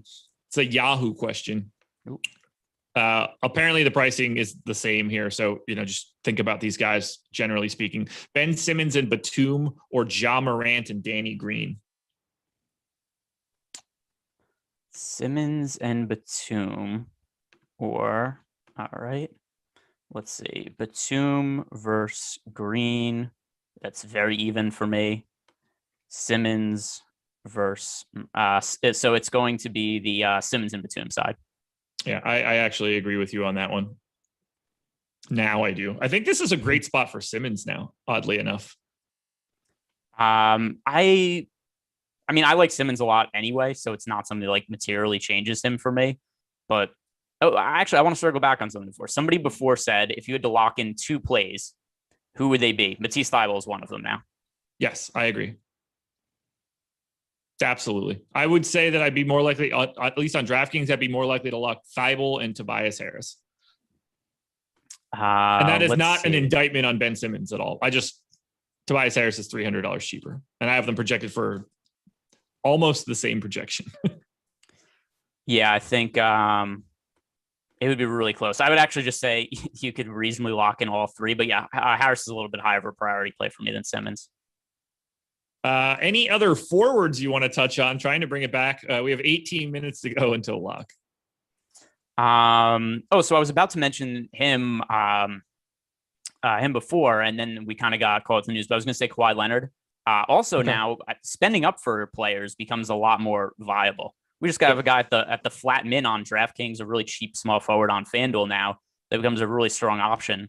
So we have guys now it's easier to pay up for. Kawhi Leonard, 9,600 on DraftKings. Kawhi Leonard on FanDuel at a position that's a little wonky to fill, 10,300. Also, in a price range all the way by himself, we have Kawhi 10,300 on FanDuel. The next most expensive small forward is Bogdan Bogdanovic, who I already said I didn't like before. So now I think Kawhi Leonard becomes even more of a priority play on the slate just because he's so easy to get to. Here's the quick question for you. How do you think this affects Daniel Gafford? I don't think it will too much. Here's the reason why. His minutes are never all that secure because of foul issues, but he could, at his price point, it doesn't even matter all that much. He could play 28 minutes and he's very likely to surpass his salary point. So to me, he didn't play big minutes last game. He got in foul trouble. He played, 3 minutes in the first quarter. He ends up playing 26 minutes, scores 35 fantasy points in that game from a FanDuel perspective. Because of all the defensive stats. So Gafford to me, not a big difference. The only issue with Gafford is if he gets in foul trouble. So we're getting a lot of people thinking this is going to be some gigantic benefit to Gafford because there's no center. Spoiler alert, Ben Simmons is the exact same size as Daniel Gafford. We don't have to act like Ben Simmons is little. He's 6'11", 240 per Basketball Reference. Those are essentially the exact same measurements on Daniel Gafford. Gafford coming in at 6'10", 234. So I'm not super worried about the size here. Ben Simmons can handle Daniel Gafford, and I don't think he's going to sweat it all that much. Isn't it funny that people look at positions based not on size but skill set? Yeah, it's craziness. Because Ben Simmons is adept at handling the basketball. That means he can't guard other big men. Not true. Ben Simmons is probably the most versatile defender in the league. If he isn't, it's Matisse Thybulle, who's the most versatile defender in the league. I have no doubt that Ben Simmons could do fine there. Imagine how different it wouldn't play out like this, but in theory, Ben Simmons could be the 5 on a lot of teams as a evolutionary 5. He's just not the stretch 5, which is exactly what people think of as a center. But because he's good at handling the ball, people think it's some sort of different thing. He's a 5. Giannis Antetokounmpo is a center. He just happens to be adept at doing other things. So no one ever thinks that he's a center. These guys are centers now. It's just a different league. Yeah, that's also when people get really bent out of shape about Ben Simmons not being able to shoot. Like, obviously, yes, it would be preferable if Ben Simmons was able to shoot versus him not being able to shoot. But with that said, just think of him a different way. Don't think of him as a point guard that can't shoot. Think of him as a center who's able to defend multiple positions and pass and handle the basketball. And then it becomes, a little more palatable. Ben Simmons is great. I love him. Brad Kaufman with another super chat. Kawhi or Randle on DK? That would be Kawhi for me. Yeah, Kawhi. D Owens 89. Any issue with Burks and Rose in the same lineup on FanDuel? No. Other than that, they aren't my favorite play. Like Burks at 5,100 on FanDuel isn't one of my favorite plays on the slate. I don't have an issue with the pairing itself. Just that Derrick Rose at 7,100. He's fine. I think he's going a little bit over-owned, or at least he was in the earlier run of ownership we had. Still, let's see, 30% for Derrick Rose. I think that's a little high. I don't like Alec Burks as a play. I don't have an issue with them together for any reason other than that, though. 14 minutes to go before lock, so start getting your stuff ready. I want to make sure that I mention our sponsor, Monkey Knife Fight. Now, if you're looking to play NBA, you're in luck, but you can go there for UFC, PGA, esports, soccer. That you're not limited by any of that stuff. And you can use the promo code Awesemo when signing up and get a first match deposit bonus of up to $100, which means if you deposit 50, they'll match with 50. If you deposit with 100, they'll match with 100. And if you deposit with 200, you still only get 100 because that is where the match ends. 100 is the max. You could also take advantage of one of their free games. You can win $18. All you have to do is correctly select whether Trae Young has more or less than 26.5 points and whether Julius Randle has more or less than 23.5 points. If you get both of those things correct, you just win $18, no cost to you whatsoever. Go check it out right now. That is Monkey Knife Fight. And Greg mentioned it earlier. Head to @Awesemo NBA. We're doing a bit of a giveaway. Who will have more points, Luka or Kawhi? Follow the instructions in the pinned tweet @Awesemo NBA. You could win. Centers, let's sum it up quickly, and then we can get into some more questions. What are you trying to do at the big man spot today? Obviously looking a little bit different now that Dwight Howard is definitely not starting, but does it change? Is it the same? Because I still like him. Yeah, I still like him. But like I said before, I'm just trying to align myself. By the way, fresh ownership update 6 seconds ago. Dope. Dwight Howard now projected for 20% ownership. All right, I want to be over that number on DraftKings. On FanDuel, Dwight Howard is projected for 16% ownership. All right, before I said I wanted to align myself on the field with Dwight Howard, not sure anymore. I want to be overweight to the field on Dwight Howard. Matisse Thybulle is projected for 15% ownership on DraftKings. All right, I think he's going to be potentially higher than that. It's a number I want to be overweight to. Matisse Thybulle, 15% on FanDuel. Those numbers, I think he should be much higher owned than that. I agree. As for the center question, if Dwight Howard is actually now only going to be 20% owned, he's the top center play.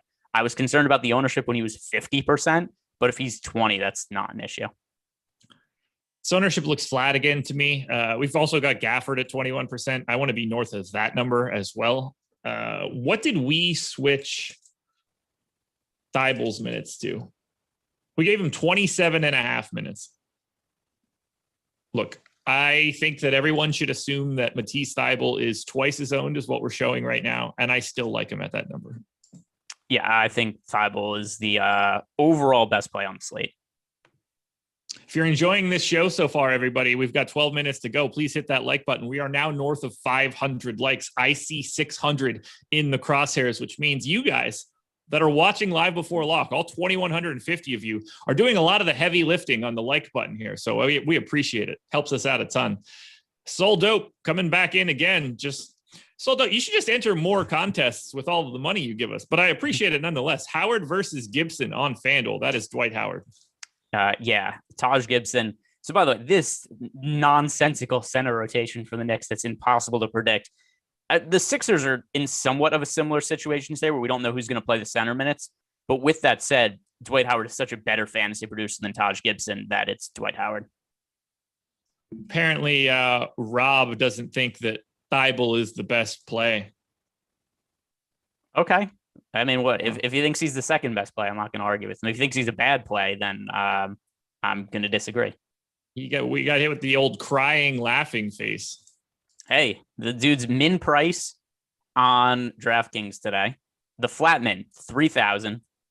he's in a very favorable matchup, very favorable spot to play a bunch of minutes, and also against the defense that's bad. Also, going up against somebody like Russell Westbrook, who is prone to turning the ball over a lot, generally picks up a lot of steals, Matisse Thybulle.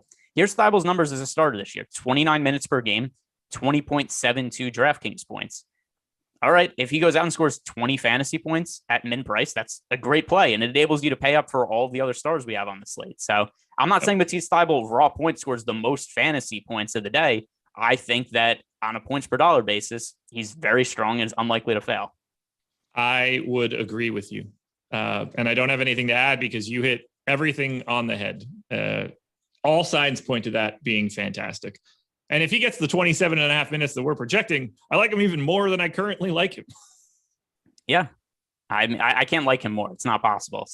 We had somebody in our premium Slack chat before asked, it was your boy, and then El Fenomeno Pelotoro. All right. He asked, how much exposure is too much for Thybulle? If you're over 100%, it's problematic. Anything else, if you really like Thybulle like I do, I'd play him in all your lineups. It's not an issue for me. I expect to have 70, 80% by the time I finish this crunch. Reggie Jackson or Seth Curry on DK. That comes from Yak the Great. Let's see. Reggie Jackson versus Seth Curry. I agree. Not close for me either. I'm going to be coming in right under the window here. This is going to be a very interesting time, but that's fine. We'll be all right. It's the playoffs, so I know what I need to do. But yeah, I'm expecting Matisse Thybulle to be in every single lineup I have, because I'm also going to manually change his ownership, so it doesn't grade out as the most ridiculous thing in the world for me to do, and just like a slightly good thing to do. Riley with a good question: is it okay to have Dwight and Thybulle in the same lineup in cash? Yes. It's not only is it okay, it's preferred. I would say do it. I think it's an issue if you don't. I agree. I completely agree. Wow, Matisse Thybulle, just didn't see this one. I didn't see that coming at all. I'm happy. Anything you want to touch on that we haven't talked about yet? 8 minutes to go. Let's see. These other center dudes, right? So we've talked about the important ones at this point. Dwight Howard, Rui is center eligibility on DraftKings. Daniel Gafford, power forward on DraftKings, but a center on Fanduel. Daniel Gafford is a center on DraftKings, power forward on Fanduel. Guys like Jonas Valanciunas, Rudy Gobert, are these guys that are coming up as priorities for you? I'm a little bit underweight to the field on both of them. Valanciunas is super popular on Fanduel. We have him projected for a massive amount of ownership. I'm expecting to be it's sort of up in the air for me right now, just because I don't know how Thybulle is going to change anything. I haven't imported anything yet. But previously I was under the field on Joe Val. I was heavy on Gafford, pretty neutral-ish to Dwight Howard, but under on Gobert, under on Randle, technically under on Porzingis. But Thybulle's going to make such dramatic changes that I assume that some of those pay-up options just start showing up a little bit more, because one, he's not a center, and two, I'm going to have more salary. Yeah, reasonable enough. I thought the Valanciunas ownership on FanDuel, 24%. That's more than I would like to get to him. Other guys here, Clint Capella, pace of play issue. We've talked about Capella a few times in this series. Yeah. Okay to roster him, but not somebody that I have a massive amount of exposure to. It's just hard to like somebody in a game that has a 208 total when we have a game with a 229.5 total between Washington and Philly. Memphis, Utah, 226 total. So pace of play an issue in the Hawks-Knicks game. Absolutely. Oh man, what a wild day. Like, even in the playoffs, we still get hit with haymakers. At least it's a 7:00 game, man. Can you imagine if that news dropped at like 9 tonight, how irritating it would have been? It would have been fantastic because people wouldn't have switched on at Thybulle. No, not at all. Not even close.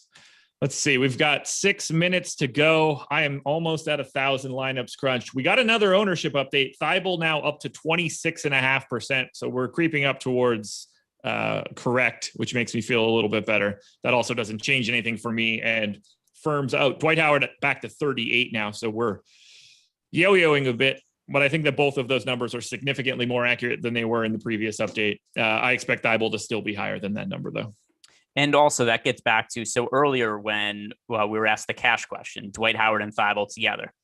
Yeah. This is the reason why you want to have them together. A lot of the field is going to be playing them. They both project very well individually. And in cash games, I'd expect both these guys to be north of 50% owned. If one of them has a big game and you're not playing them, then you're probably going to be drawing dead. So if nothing else, you want to play these guys to box in the field. Tobias Harris, Dwight Howard, Ben Simmons, the three most owned guys on DraftKings right now. The question to you is this: which one of those guys is the guy that fails? Because someone probably does, just math-wise. So, I mean, the guy most likely to fail is Dwight Howard, just because of the minutes constraint. Simmons and Harris, it's really hard for me to see these guys just have awful games, whereas Dwight Howard just might not get on the court as much.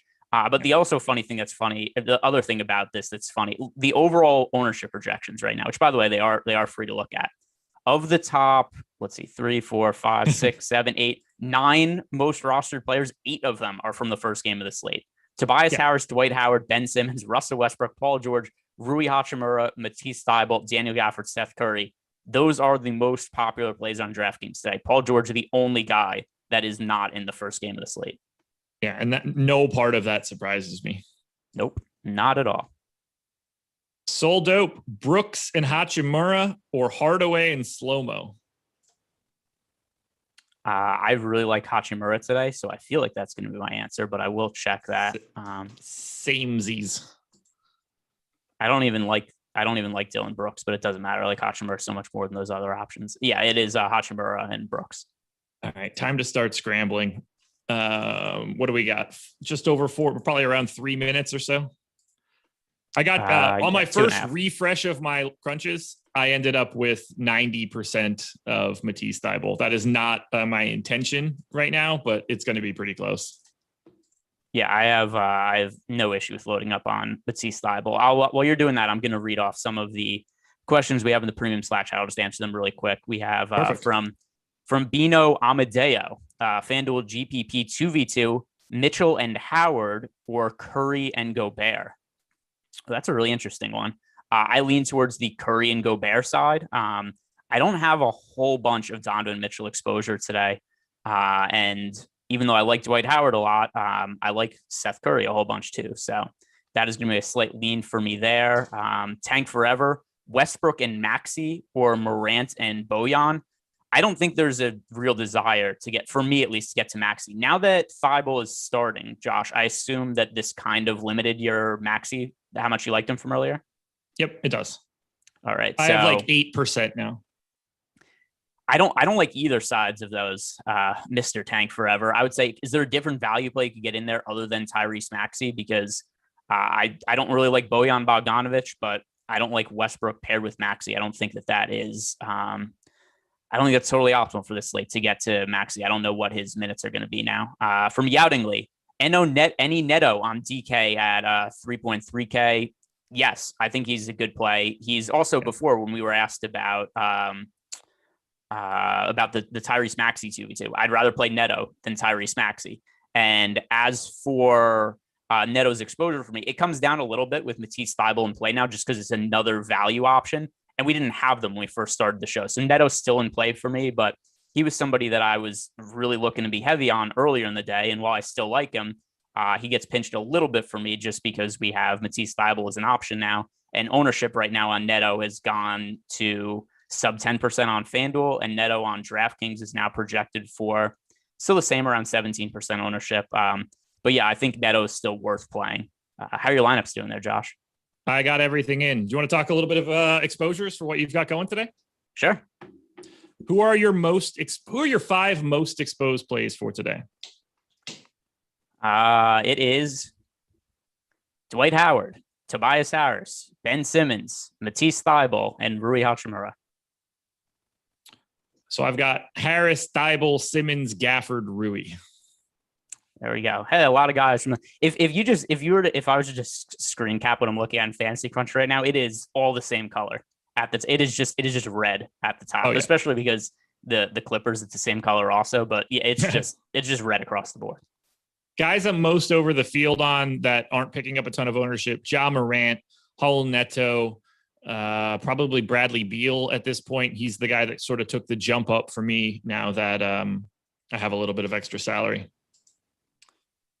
We're locked. Oh, well, there we go. We made it. Another one in the books. Guys, thank you so much for joining us. We really appreciate it. Hit the like button on your way out the door and then come back in an hour, 8 p.m. Eastern time. PGA Live Before Lock, Ben and Eric breaking it all down. And keep your eyes peeled tomorrow for the Belmont Stakes contenders. Ben and I recorded that earlier today. If you want some horse racing picks, I give one. Ignore me. I don't know a damn thing about horse racing, but listen to Ben because he actually does. Check that out. Greg, any other thoughts? Anything you want to plug before we get out of here? Let's go Matisse Thybulle. And other than that, I hope that the first game of the night is the Blazers Nuggets game from last night. You and me both. Good luck tonight, everybody. Go Matisse Thybulle. Let's win some money. We're out of here. All right. How owned is he?